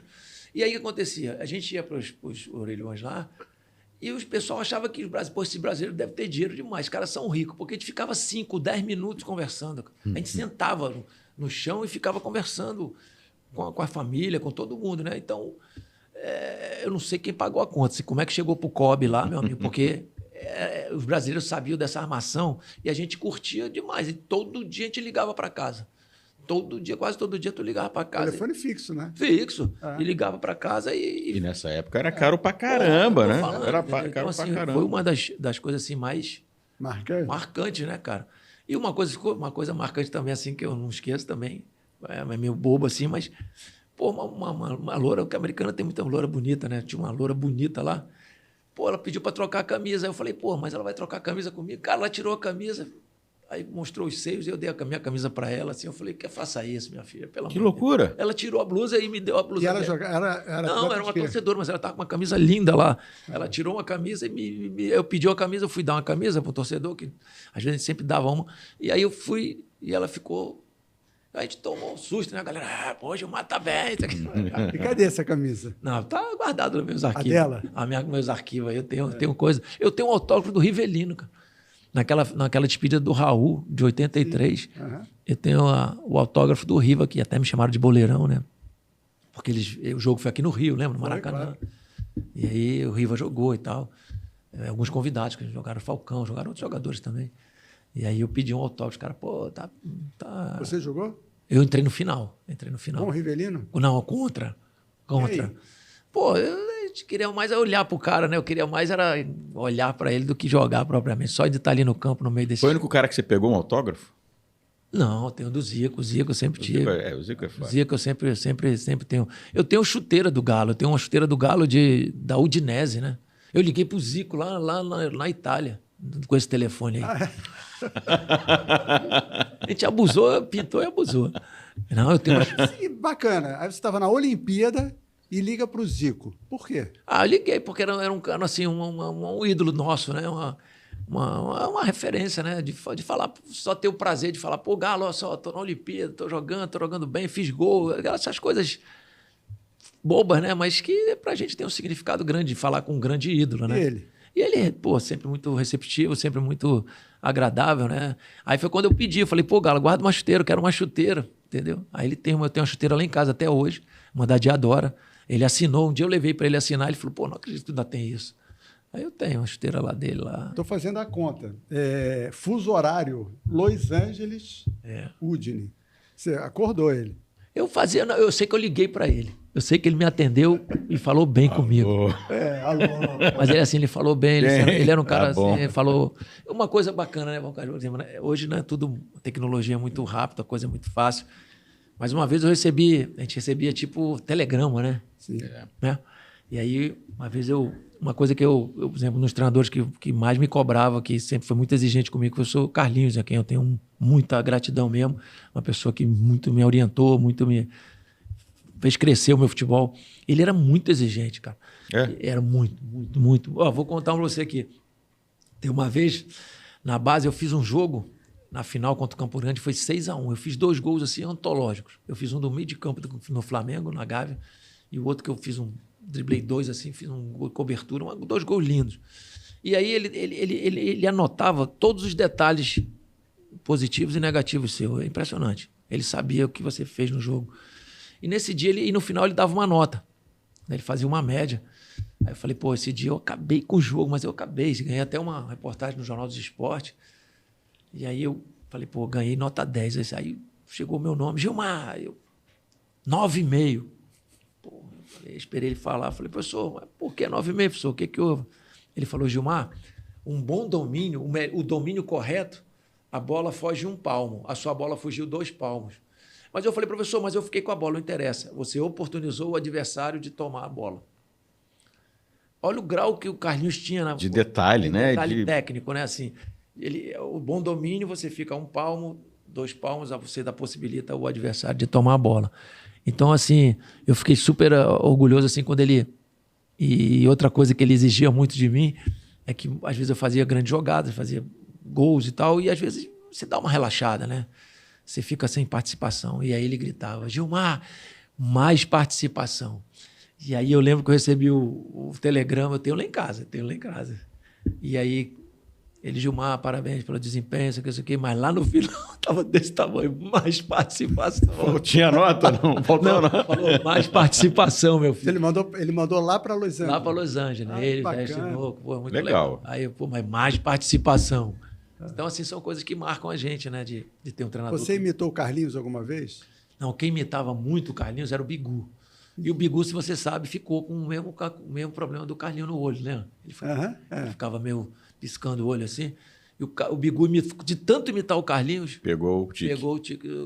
Aí, meu irmão... Eu não, no Carlinhos eu não imitava, mas quando ele estava zangado é porque todo mundo tem a ideia que o Carlinhos é um cara muito doce, né? Ele é realmente, mas... Meu amigo, você ainda não viu aquele coroa magrinho, zangado, cara. Ele xingava até a última geração nossa. É mesmo? Porra! Eu que sempre fui fora desse meio... Quando ele passava assim a mão, assim, ó, e o cabelinho dele tava já... Ele não queria ficar careca, ele passava a mãozinha pra cá, o cabelo dele ficava virado aqui. Aí, mandava a gente pra... Xingava e dava esporro. Era um negócio, assim, muito forte, né? E a gente respeitava, porque... A gente via cômico e entendia da coisa, entendeu? Tinha bagagem. Pô, tinha bagagem para falar, né? Falava fácil. Fácil. O seu Carlinhos era muito objetivo, né? E o Bigu imitava a voz também? Imitava tudo bem magrinho, né? Mas, pô, vai embora. Mas tinha que ter cuidado, porque... Você foi do time Bigu e mais 10? Foi. Eu tava no banco. Você lembra dessa história? Não. Você não tinha nascido ainda. Não, eu tava no banco nesse Carlos Alberto Torres... O Bigu fez um treino, foi super bem, né? É que o Bigu fez um jogaço, também fez um jogaço. Entrou de volante. volante. Aí quem é que vai jogar? E o Carlos Alberto Torres, que era cheio de frases, falou: Flamengo é Bigu e mais 10. Foi a minha manchete no Jornal dos Esportes. Foi. Bigu e mais 10. Essa frase prejudicou o Bigu. Porque passaram a cobrar o Bigu como uma qualidade que se ele fosse um Andrade da vida. Pô, você quer ver uma coisa, uma frase que também me prejudicou, que isso me prejudicou, uma coisa até negativa para a minha carreira, uma coisa que depois eu fui lá falar, foi uma confusão que falaram que os caciques jogam e o índio treina. O índio treina, não sei se você lembra dessa... Se foi um cara do Globo, não lembro o nome dele, se foi o Penido, não sei quem foi, um cara que escrevia. E havia uma brincadeira entre a gente, entre eu, Zinho, Ailton, com o pessoal mais velho, assim, com o Leandro, com o Moza, que, por exemplo, às vezes eles iam para a piscina, né? Nas terça-feiras, em que a gente fazia trabalho físico. Tinha isso, Eles iam para terça-feira, para a piscina, mas, pô, tinha que entender que o Leandro também tinha um problema gravíssimo no joelho, né? Por ser muito arqueado, as pernas dele, sofria com os ligamentos. Então, enfim. Mas a gente brincava entre a gente. E a gente sempre brincava o cacique. Uma vez a gente foi brincar com Sócrates, tomamos uma dura, meu amigo. Ele falou, o Pajé, cacique Sócrates, ele vai para chegar em Pajé já é difícil, só que deu mó dura na gente, porque ele também não estava ainda no ambiente da gente, né? Estava chegando. E aí, numa brincadeira dessa aí, eu lembro que a gente foi perturbar o Leandro, perturbar o Moço, o pessoal que ia para a piscina. E aí, um dos meninos que mais brincaram foi o Ailton e o Zinho, né? Os caciques treinam, os caciques, os índios que treinam, os caciques que jogam, não sei o quê. Foi brincar assim, né? E aí o cara do Globo foi e publicou, né? Dizendo que eu tinha falado. E aí, pô, lógico, eu fui até o Galo, fui até os caras e falaram, pô, eu não falei nada disso, né? Mas isso não repercutiu bem, né? E era uma brincadeira. Era uma brincadeira, mas aí assim, a gente tem que tomar cuidado, porque às vezes colocava uma coisinha na... Mas o Leandro e o Moser viram. Não, sabe que é brincadeira. E defenderam no vestiário. Defenderam, sabia? Pô, foi brincadeira da gente, sei o quê, entendeu? Mas assim, é uma coisa que não... Eu fiquei marcado uma época que eu estava com um garoto ainda exigindo, dizendo que os caras grandes não treinavam e a gente não tem nada a ver. Às vezes você sabe que... Mas e o Bigu? Cara, o Biguzinho era um jogador, eu achava um jogadoraço, cara, sabe, na função de volante. Ele era um jogadoraço, cara. Um jogador que marcava, que sabia jogar muito. O Capita era bom técnico? Era, cara. Ele tinha, sabe o quê? Ele simplificava. Entendeu? Ele fazia as coisas acontecerem. Ele tinha muita noção, pô. Ele conviveu ali na seleção com grandes treinadores, cara. Eu assim, particularmente, né, muita gente pode falar que o Zagallo era um cara mais defensivo. Não era, não. O Zagallo era um treinador muito inteligente, cara. Eu vejo que na Copa de 70, depois assim, eu assisti a Copa de 70, passou na Band uma vez, na íntegra, né? Cara, ele deu uma aula tática, cara. Ele deu uma aula nos caras. Quando ele trouxe o Rivelino para jogar, fechou o lado esquerdo com o Everaldo jogando do lateral esquerdo. A saída do Brasil era toda pelo lado direito com o Carlos Alberto Torres. Trouxe o Jairzinho, que era um 10 também, que fazia ali o lado direito. Era uma seleção com um monte de 10 também, né? O Rivelino ali fazendo o quarto homem, que era um 10. O Tostão, que era um 10, que também fazia uma troca com o Pelé. Os caras não sabiam como marcar aquela seleção. Pô, tecnicamente, não precisa nem falar. Posse de bola, tirou o Piazza, trouxe o Piazza para a zaga, trouxe o Clodoaldo para dar um pouco mais de marcação, porque o Gerson não era tão marcador, para dar essa dinâmica de marcação. Piazza para trás para melhorar a saída de bola. Se você olhar a Copa de 70, dificilmente o Félix quebrava a bola, hein? Dificilmente dava um chutão para frente. Eles saíam jogando. Pode prestar atenção. Então, assim... Houve uma mudança tática? Houve, porque o João Saldanha jogava com um futebol brasileiro bem raiz, né? 2 pontas abertos, né? Jogadores muito, muito agudos e tal, mas o Zagallo viu que ia jogar no México, a altitude lá. O Brasil fez uma preparação maravilhosa. Né? E, enfim, ele avaliou os times europeus. Cara, eu acho assim que foi um banho de bola que eu... E aí você jogou com o Zagallo num jogo histórico, 6-1. O Flamengo 6-1 no Botafogo. Foi um jogo marcante, mas eu falo até uma coisa antes. Eu joguei uma coisa bacana, por exemplo, o Zagallo, uma época, ele sempre gostou que o quarto homem, que o cara que jogasse pelo lado esquerdo fizesse o quarto homem, né? Fazia como ele utilizava na Copa. Como ele jogava, né? Então, uma época eu fiz essa função, que o Tito era o camisa 10 e eu jogava de 11. Mas ele me dava liberdade de movimentação, mas ele me orientava como é que eu retrocedia para poder fazer a marcação ali, para poder ajudar na marcação, fazer um bloqueio. Cara, era muito interessante, né? E depois eu vim a me tornar camisa 10 com ele, né? E aí tem esse jogo histórico, né? Foi um jogo até que o pessoal do Botafogo exagerou na dose, na brincadeira. Os torcedores, na época era até o Russão, né? Fez uma reportagem e tal, que os jogadores do Flamengo se borravam todo e tal. Com negócio de papel. Ele ia levar uma Kombi de papel higiênico. Levou. Eu lembro que tinha uma filmagem. Que loucura, hein? Mas eu lembro que ele levou, porque aparece na filmagem a Kombi cheia de papel higiênico. E aí realmente mexeu muito com a gente. Eu lembro que o Flamengo teve alguns desfalques, o Bebeto não jogou. E aí ele escalou o Eider na ponta direita, escalou o Paulo Henrique na ponta esquerda. Então, praticamente, jogou Andrade, Adílio e eu. Né? E praticamente a gente jogou com o lado esquerdo todo da categoria de base, que era eu, Adalberto e Paulo Henrique. E foi uma correria monstruosa, porque a gente já se conhecia como nunca. Andrade e Adílio, 2 craques, entendeu? Chiquinho na frente fazendo aquela movimentação e o Eider, ponta direita, fazia ali pelo lado direito. E o Leandro, né, o pessoal todo. E aí a gente começou o jogo, por incrível que pareça, 5 minutos a gente tomou o primeiro gol, né? Não sei se foi o Eloy. Não é isso? Fez 1-0. E aí depois o Adílio acha o Adalberto faz 1-1, daqui a pouco a gente vira com 2-1 com o Eider, e aí a gente volta para o segundo. O Adalberto fez 2 gols, né? Foi, depois no outro passe meu, que ele dribla o goleiro, dribla todo mundo. E aí realmente foi um jogo espetacular de todos nós, o Adalberto também foi... A torcida pediu mais um, pediu 6. Quando a gente fez o 5º gol... O Flamengo já tinha devolvido 6-0. Eu acho que quando a gente fez 5, a torcida começou... O Maracanã começou a tremer, que eles começaram a gritar. Só que estava acabando o jogo, né? Faltava aqui, acho que 1 minuto para acabar o jogo. Eu recebi uma bola lá na ponta esquerda, ali onde ficava a raça, ali no cantinho ali. E aí eu dei um passe meio de trivela assim para o Andrade. 5-1, né? 5-1, eu fiz um passe meio nojento, assim, pá, toquei, mas eu toquei e saí correndo por trás. E o Andrade fez uma jogada de futebol de salão, driblou 2 assim, entrou cara a cara, inclusive ontem, né? Domingo, a gente fez um bate-bola lá na Gávea, né? Com o Master.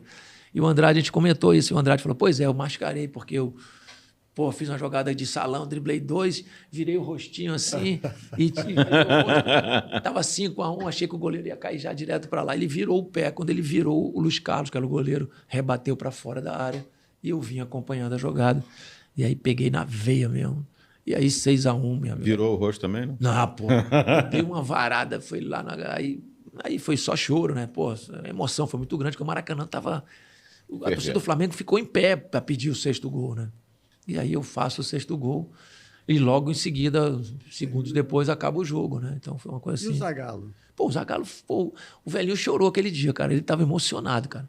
Mas ele estava muito também machucado, porque pelo deboche, né? Tanto que no vestiário tem a filmagem também, que ele faz com papel higiênico 6-1.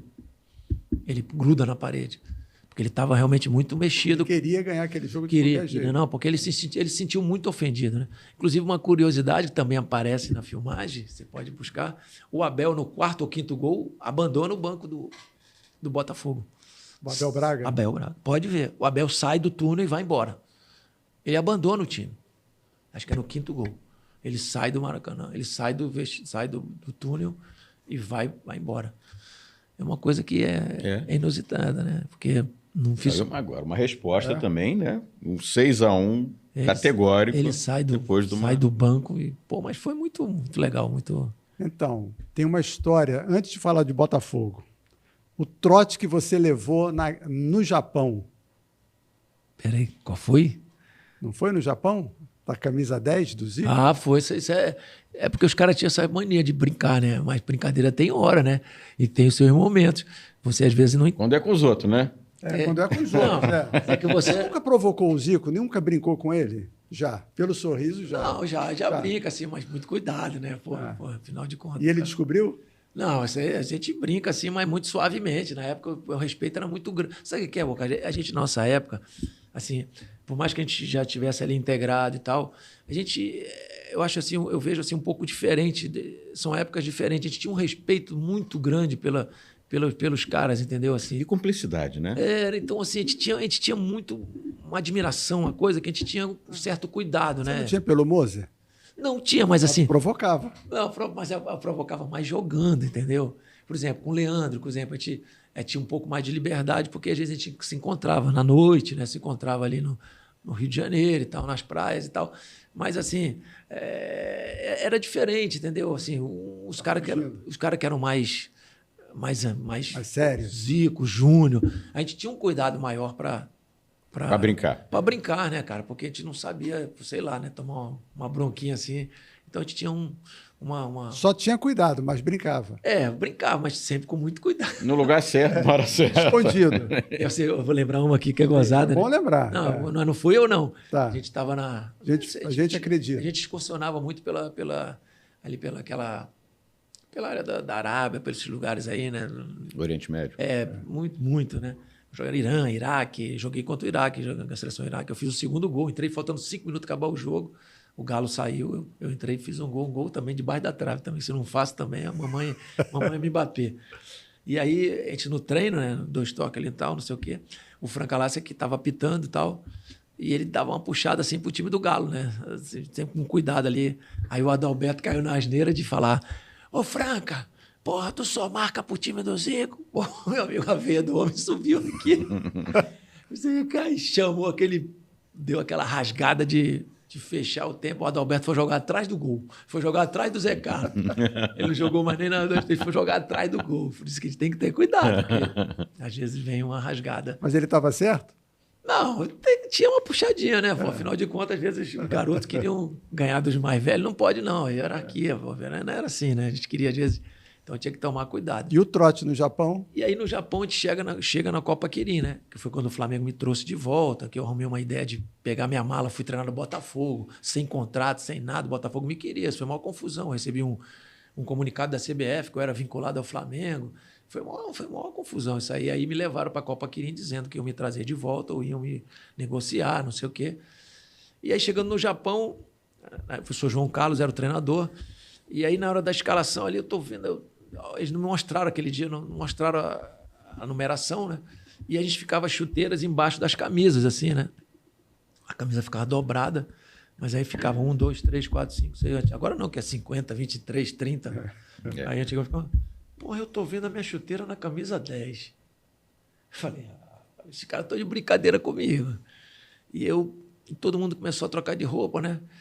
E eu não trocava de roupa. Eu fiquei de sunga andando para lá e para cá. Falei, Babão, eu falei, não era o Cosme, não era o Babão.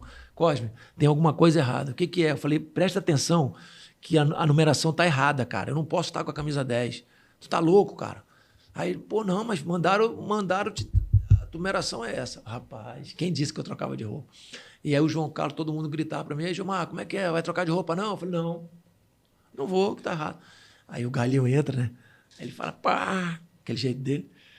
Brincadeira, eu que faço, eu tenho moral aqui no Japão e o cara que vai jogar com a 10, é mole o negócio desse, tô com a 9 mesmo. E eu falei, não, pô, Aí eu fiquei mais agoniado. Eu falei, não, Galo, tem alguma coisa errada aí, cara. Para aí, não, eu tô com a 9, eu tô com a 9.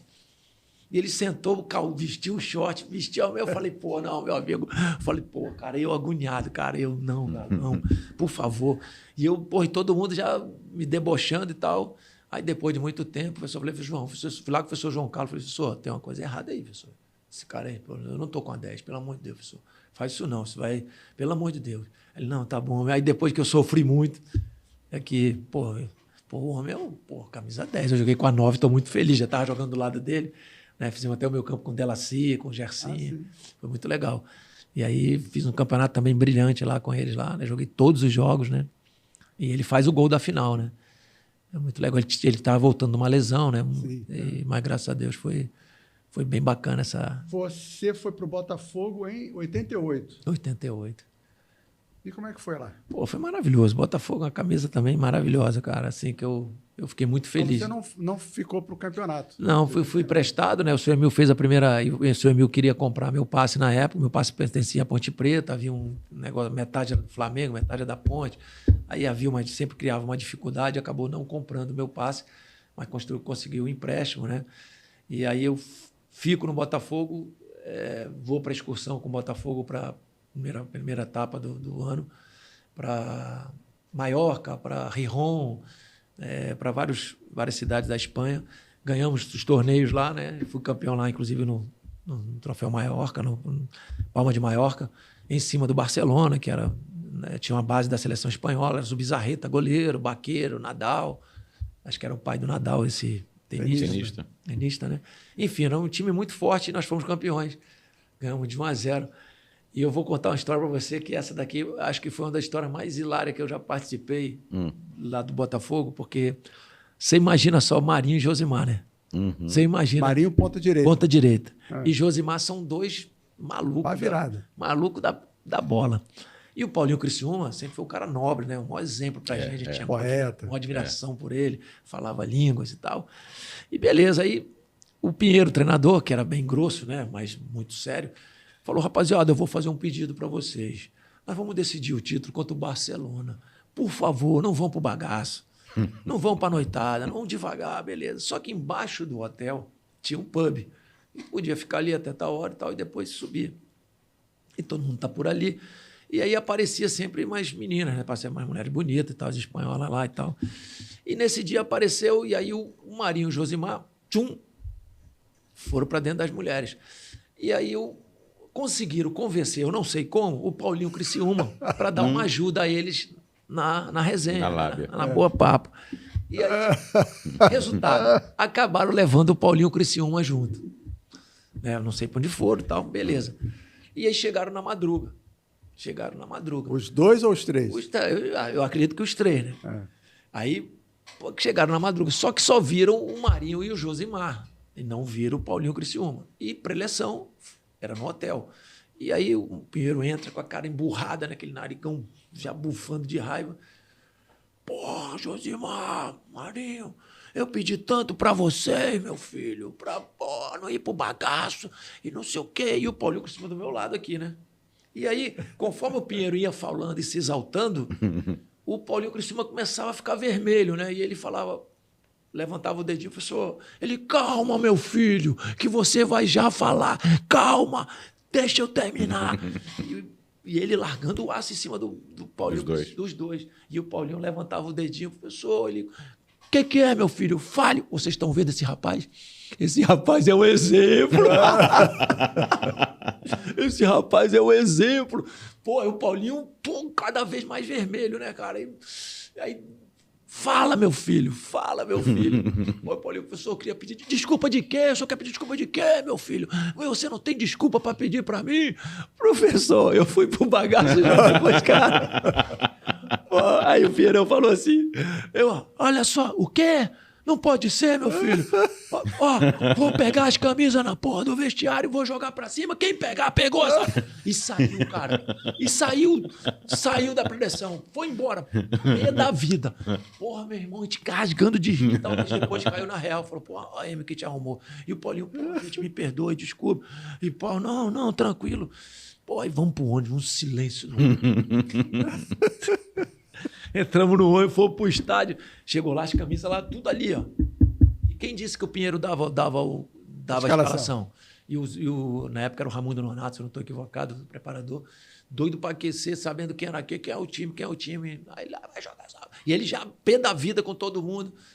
Aí ele escalou o time, né? Jogou Ricardo Cruz, Josimar, Gotardo, Mauro Galvão no time. Mauro Galvão e Renato.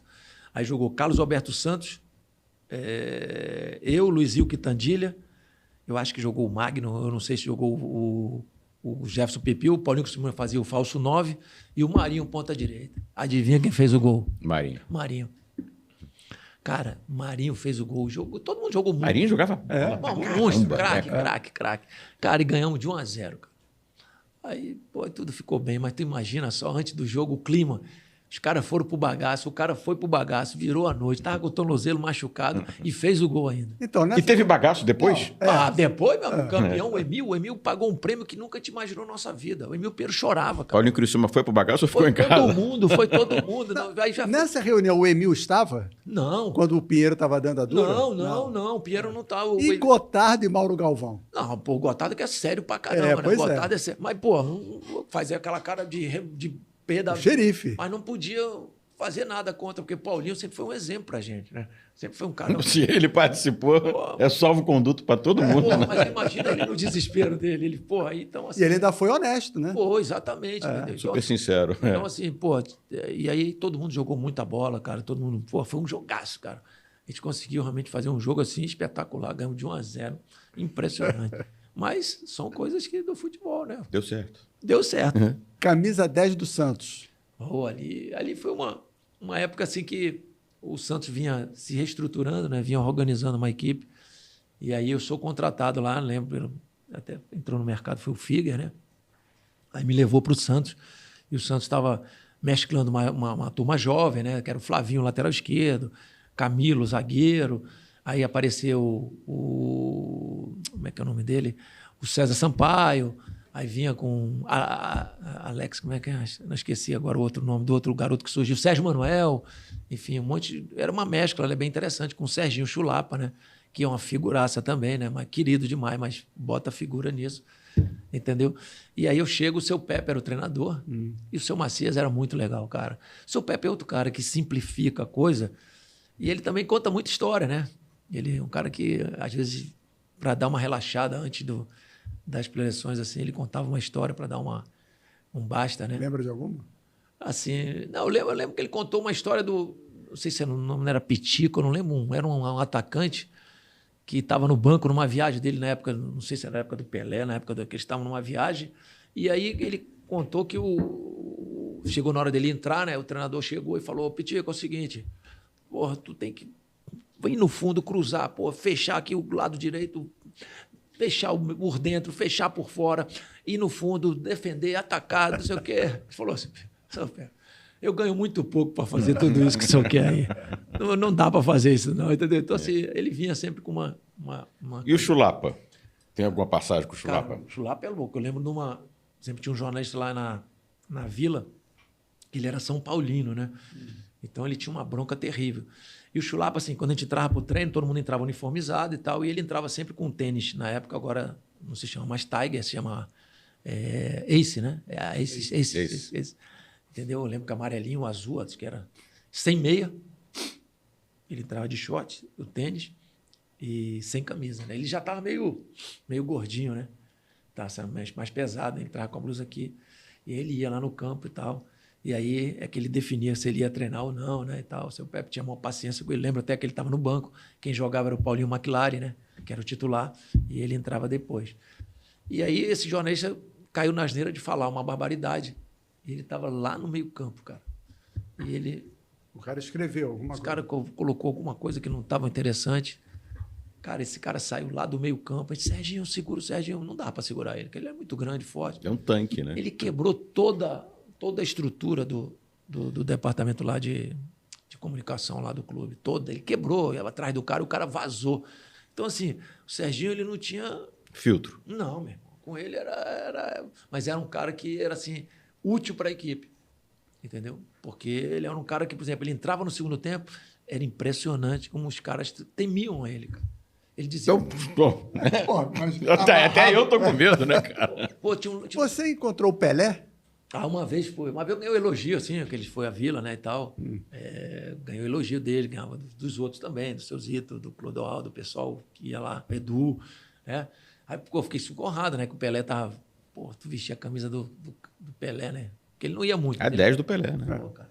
Mas, assim, recebi elogios dele e tal, fiquei super lisonjeado e tal. E, inclusive, o meu armário era do lado dele, né? O armário dele ninguém usa, né? Ninguém nunca... Com certeza, lá tá fechado até hoje. Era o 10 ali, apesar de ser o camisa 10, mas o armário era do lado dele. Mas você esteve com ele Aí diretamente? foi, uma vez cumprimentamos lá no vestiário e tal, falei e tal. Aí, pô, assim, fez um elogio. Pô, eu fiquei feliz, né, de conhecer. E eu tenho uma foto com o Pelé, né? Eu fui até burro que eu não levei para mostrar para ele. Mas é que eu também, assim, a gente fica às vezes muito... Assim, além de ficar nervoso, às vezes, a gente fica nervoso, né? A gente fica um pouco assim, com vergonha de... Sim. Eu tenho uma foto com o Pelé, eu com 4 anos, né? Meu pai e eu, Pelé. Eu tenho essa foto em casa. Né? Lá em Manaus, quando o Santos foi fazer um jogo lá em 60 e pouco, 69, 70. Mesmo assim, você preferiu o Rivelino? Não, assim, é porque é o seguinte, o Riva a gente viu mais, né? O Pelé eu quase não vi, assim, o Pelé, né? O Pelé era o que a gente viu de vídeo. Eu até digo do que eu vi, eu nunca vi um jogador igual o Pelé, cara. Acho que o Pelé é inigualável. Não existe nenhum jogador no mundo que possa ser igual ao Pelé. Ele era destacado na geração dele, Pois né? É como se você pegasse qualquer outro muito... né? E hoje ele jogaria fácil. Porque, olha, você imagina só, na época dele, cara... Ele era atleta. Não existia, né? além de ser atleta, não existia cartão, cara. As agressões que o Pelé... Pode ver todas as bolas que o Pelé recebe, os caras dão para quebrar. Os caras dão no tendão, era no joelho. Aquele gol que ele dá em Lençol em 58, pode ver onde é que o cara vai. O cara vai no meio do joelho dele para estourar o joelho dele. É que ele era muito ágil, né? Então ele conseguia suportar e sabia se defender Era também. forte também, né? Era saber se defender. Mas era uma coisa assim, eu nunca vi. Hoje ele brincaria, cara. Com todo o respeito que eu tenho a esses caras, ao Messi, a todos esses jogadores, Maradona, todos. Acho que o Zico, para mim, foi um dos mais completos, né? Dessa geração que se aproxima na coisa qualidade, da qualidade do Pelé. O Pelé era muito completo, ele tinha todas as valências físicas, né? Cara, era um cara extraordinário, o equilíbrio. Cara, assim, eu tenho um gol que eu sou apaixonado, que eu vejo 50 vezes, não canso de ver. Não foi nem aqueles que ele dribla todo mundo, não. Foi um contra a Portuguesa, que o cara coloca uma bola do meio campo para ele, acabando o jogo, ele sobe de costas, domina no peito, gira, no alto, no giro, no alto, ele consegue finalizar, cara, de perna esquerda. Pô, cara, se você olhar os detalhes assim, são coisas que eu acho que não existe. Dos que você viu jogar, até hoje, o que você botaria assim numa prateleira assim, dos 5 maiores, assim, para não te complicar, né? Pô, acho que, cara... Até hoje, pega dos que você viu jogar na sua vida inteira. Olha, daqui eu já colocaria o Riva e o Zico. O Riva, o Zico. Cara, assim, o Messi também é uma coisa de louco. Maradona. A plástica do jogo, né, era uma coisa fora do comum. Eu sou fã pra caramba. Maradona era uma coisa absurda, né, cara? Uma coisa absurda. O Cristiano Ronaldo, ele é um atleta. É. Mas ele, assim, ele tem a parte técnica muito boa, mas... Ele não encanta. Não, porque ele não é um jogador habilidoso, ele é um jogador extremamente técnico, né? Mas... Com fundamentos, né? Isso, exato. Mas Ele é treinado. ele é um cara que, entendeu? Mas, assim, plasticamente, artisticamente, falando, pô, o Messi, o Maradona, então... O Zico, cara. O Zico, rapaz, acho que assim, uma coisa que eu digo sempre, o Galo acho que só não foi mais exaltado porque ele partia sempre do princípio de simplificar tudo para ele, né? Ele não fazia nunca uma jogada... Ele sabia fazer uma jogada de efeito, mas ele fazia uma coisa tão simples que às vezes não era tão... Não chamava tanta atenção. Não, exatamente, não era tão notado, mas era uma perfeição num passe, numa jogada, num drible. Era impressionante, assim. E o Riva, cara... Era uma coisa que encantava todo mundo, assim, debochado, relaxado, né? E tinham outros, né? A gente pode citar, porque antigamente tinha muito camisa 10 que encantavam todos nós, né? Pô, cada um com a sua característica. Você vê um Sócrates da vida, que eram 8, mas eram... Então, se você quisesse se comparar a um deles, não estou dizendo a qualidade, nada disso, mas você se vendo hoje, o que você era, você se aproximou mais de quem? Eu não gosto nem de comparar, Boca. Não é comparação, mas assim... Mas o estilo de jogo, talvez. Estilo de jogo. Eu sim, por exemplo, assim, uma coisa que eu perdi um pouco depois da minha velocidade, mas eu tinha uma arrancada assim, como o Messi com a condução da bola, vamos dizer. O Zico. Eu acho que eu lembrava um pouco o Zico com a perna esquerda. O Galo era um pouco mais rápido. Eu também tinha essa velocidade, só que uma época o Flamengo fez um trabalho lá de fortalecimento que não ficou muito bem em mim, né? Que eu perdi um pouco dessa velocidade. Eu lembro que era eu e o Bebeto para fazer, que eu não deveria ter feito, que eu perdi um pouco da minha mobilidade, da minha velocidade. Mas assim, eu me comparo mais assim, entendeu? Com um jogador nesse estilo. Você fazia muito gol. Exatamente. O Rivelino, acho que não. Era menos, né? Mas assim, é que eu falo, o River era mais armador, né? Isso, pois é. Eu já tinha esses fundamentos de conclusão, mas também lançava e tal. Inclusive o Jair Pereira, né? Eu tenho uma reportagem lá em casa em que ele fala no placar que ele faz um elogio muito grande. Ele falava que em todos eles faz uma chamada, né? Ele diz Giovani, potencial, Bebeto, talento, não sei o quê. Aí ele fala Gilmar, quase perfeito. Ele dizia que eu driblava, que eu chutava, que eu lançava, que eu fazia muitos gols, que batia falta como o Zico. Mas que eu só precisava de um trabalho psicológico. Porque às vezes eu ficava zangado, né? Mas enfim, assim... E o Carlinhos dizia o quê? Mais participação. Mais participação. Entendeu? Mas assim, eu acho que eu tinha um pouco, né, de cada um, assim, um pouquinho, né, com todo respeito, né? E às vezes os erros que tu comete é que eu acho assim, Boca, eu acho que eu poderia ter ido mais longe do que eu fui. Entendeu? Eu podia ter tido mais conquista, porque inclusive a geração de 94, que foi campeã do mundo, foi a minha geração. Uhum. E eu, fatalmente, se eu estiver... Inclusive, eu lembro quando eu estava no Santos, seu Pepe falava assim, não sai daqui, porque você tem muita chance para a Copa de 90. Inclusive, até o Neto também reclama, né? Aí o seu Pepe dizia, você joga mais que o Neto e não sei o quê, você tem muito mais talento e tal. Mas, assim, faltou esse equilíbrio para mim, para que eu pudesse realmente ter ido um pouco mais longe, né? Em alguns momentos eu talvez tenha relaxado, em alguns momentos tenha... Mas essa era uma geração muito rica também. Também né? de muito talento. Era muito talento. Você Exato. falou do Neto. Pô, o Neto era um talento, cara. Pô, Mas não tinha espaço. Tinha Pita, tinha do Marangon, tinha tantos outros... Era muito camisa... muito camisa 10 que surgiam e que vinham... Cada time tinha um, né? É uma coisa que eu acho que nós brasileiros, o futebol brasileiro está carente. Você vê argentino, assiste futebol argentino, eles todo time tem um camisa 10. Pois é. É um articulador, é um cara que se aproxima, é um cara que dá um bom passe, é um cara que chega. Quem é o nosso 10 hoje? Quem é o nosso 10 hoje? O nosso 10 se restringe ao Neymar, que era um camisa 11. Correto? O melhor momento do Neymar foi pelos lados do campo. Quando ele às vezes é o Paquetá que era 8. O Paquetá Que não é. Que não é um 10 daquele com essa característica. Para mim, um camisa 10 para o brasileiro é que hoje, por exemplo, um jogador mais lento, todo mundo fala, não, tem que ter velocidade. Porra, o Ganso, ele brinca de jogar futebol, gente. Brinca. A velocidade dele... Dá nojo, né? Ele joga... Pelo amor de Deus. Ele joga muito. A velocidade dele está no raciocínio dele. Muitas vezes não precisa você ser um entregador de bola. Ele faz daqui a bola chegar até o companheiro. Ele não precisa entregar a bola. Agora, claro, ele melhorou a sua movimentação e tal... pode movimentar mais. Acho até que ele, quando se movimenta mais do meio para frente, ele é muito mais do que vinha aqui atrás, como ele fazia com o Diniz, às vezes, de fazer a saída de bola, que é um desperdício. Por mais que ele tenha talento no passe, é um desperdício você trazer um cara com a qualidade dele tão para trás e que se distancia tanto da linha ofensiva ali, né? Da criação. Então, assim, é um cara que... Você acha que ele supriria essa nossa deficiência? Eu vou ser sincero, eliminatórias é como uma competição que você é muito exigida, muito né? Teste tem que ser, tem que ser que precisa ganhar. Que precisa ganhar e precisa ser os melhores. Por que não o Hulk estar numa seleção? Você querer experimentar um garoto de 16 anos, com todo o respeito que eu tenho ao Hendrick, com todo o respeito que eu tenho a esse garoto Estevão. Não, gente, às vezes falta a estrada, falta ainda. A coisa vem paulatinamente, entendeu? Então, assim, um Hulk da vida ia dar conta do recado, porque é cascudo, é um cara forte, é um cara que, sabe... que é um dos melhores do Campeonato Brasileiro atualmente. E que está acostumado. Imagina o Ganso, cara. O Ganso, ele clareia o jogo, ele pensa, ele faz uma...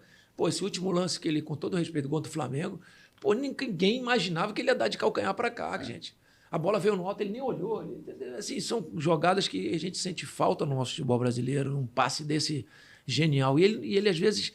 Ele não é lento, não, porque ele joga com uma velocidade tão grande que encanta a gente está sentindo falta disso. Né? A gente sente falta de um camisa 10. Você vê, o melhor... Na Copa que se pediu a convocação dos dois, a dupla era Ganso e Neymar. Exatamente. Cada um com a sua característica. É porque hoje o futebol está muito voltado aos jogadores de lados do campo. Né? É muito mais voltado a esse tipo de jogador, entendeu? Me esqueceram. Agora, cara, olha o maior jogador do futebol brasileiro. Quem é o melhor camisa 10 do futebol brasileiro, que considerado assim, um dos melhores? É o uruguaio, gente. É o Garro do Corinthians. É o Arrascaeta no Flamengo. Arrascaeta no Flamengo. Você está entendendo? Cadê os nossos? Cara, eu acho que... Cara, vamos olhar para o Ganso, cara. A dinâmica, ele já tem uma dinâmica melhor, talvez renda até mais mesmo na seleção. Ele meio que se perdeu, né? Desde quando surgiu até o momento atual. Houve alguma coisa errada. Teve uma lesão, foi para a Europa, não conseguiu render, entendeu? Deu uma baixa nele, depois ele voltou para o Rio, recuperaram o futebol dele e tal, com o Fluminense. Mas, cara, são jogadores que precisam ser olhados com mais carinho, cara, porque... A gente vê nos clubes brasileiros, não existe mais. O futebol de base hoje não se preocupa com camisa 10. Você quer ver uma coisa? O Flamengo tem um camisa 10 que não está tendo carinho com ele, na minha opinião. Não é porque eu trabalhei na base, não, mas o Lohan é um camisa 10, gente. É um camisa 10. Ele está jogando na frente, né? É o que eu falo. O jogador ele tem que ser especialista em alguma posição, ele tem que ser preparado ali na onde ele rende mais. Claro que em determinados momentos, em algum momento da sua carreira, você pode jogar em outra posição, como eu joguei, por exemplo, pelo lado esquerdo, de ponta, né? Enfim. Mas esse garoto é um camisa 10. Mas aí mataram já o primeiro camisa 10 que tinha na base, que era muito bom, que era o Vitor Hugo. Mataram esse menino. Por quê? Porque quando ele entrava de... O 8 hoje já praticamente não é um homem de criação. O 8 é um segundo volante de marcação. Então o garoto queria exigir dele, ele se exigindo, marcar, dar carrinho errado, chegar, jogar com mais velocidade. Aí ele errava mais. Vai chegar atrasado, não vai ter o tempo. Errava mais do que acertava. E o Lohan, eu nunca vejo esse garoto entrar com camisa 10, ele entra sempre jogando de 11. Eu fico pensando lá atrás, você imagina de estar surgindo, aí o cara, você é bom numa posição, o cara, não, irmão, você vai jogar de primeiro volante. Você vai jogar fazendo uma função que você pode desenvolver durante a sua carreira, mas você tem que entrar ali no início para aonde você rende mais. E a gente mata os nossos camisas 10. Sabe? Você vê esse Garbo argentino no Corinthians, ele joga livre, ele joga com liberdade de ação, participa da parte defensiva, que hoje há uma exigência maior, né? Que o camisa 10 retroceda um pouco, ou aproxime mais. O próprio Carlinhos fazia isso comigo, ele falava com muito carinho, ele ia, faz uma sombra. Mas é importante você ter esse entendimento, cara. Só que a gente não vê no futebol brasileiro mais essa preocupação de criar jogadores meias de altíssimo nível, entendeu? De criação. E aí a gente começa a andar para trás.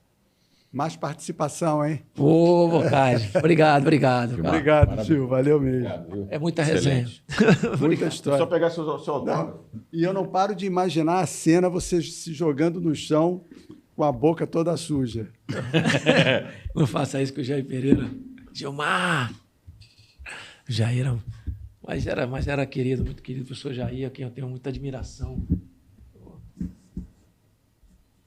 E a gente está tentando Adalberto, hein? Pô, o Dalzinho? É. Pô, Não para de viajar. Não, o Dal para mim, eu acho que foi um dos laterais grandiosíssimos. Infelizmente, até eu participei de uma coisa que me entristece até hoje, porque a bola estava no meu pé, faltando segundos para acabar o jogo contra o Botafogo da Paraíba, lá no Caio Martins. Eu fiz até um gol de perna direita. E o Zé tinha saído da bola comigo, o Zé Carlos goleiro, e eu estava com a bola e o Dal passou e eu ganhando o jogo e tal. Nem olhei, toquei assim meio de forma displicente. Não percebi que o Porto, que foi o cara que o Adalberto anulou lá na Paraíba, veio por trás covardemente e deu aquele carrinho. E aí... Acabou a carreira dele. Acabou a carreira. E realmente foi um dia muito doído, porque eu voltei para o segundo tempo, quando a gente soube que o Dal tinha quebrado a perna, a gente ficou muito mal. E é meu irmão, um cara que eu tenho um carinho especial, uma gratidão muito grande por esse cara. Irmão. Show. Obrigado, gente. Se inscrevam, curtam, compartilhem e até a próxima.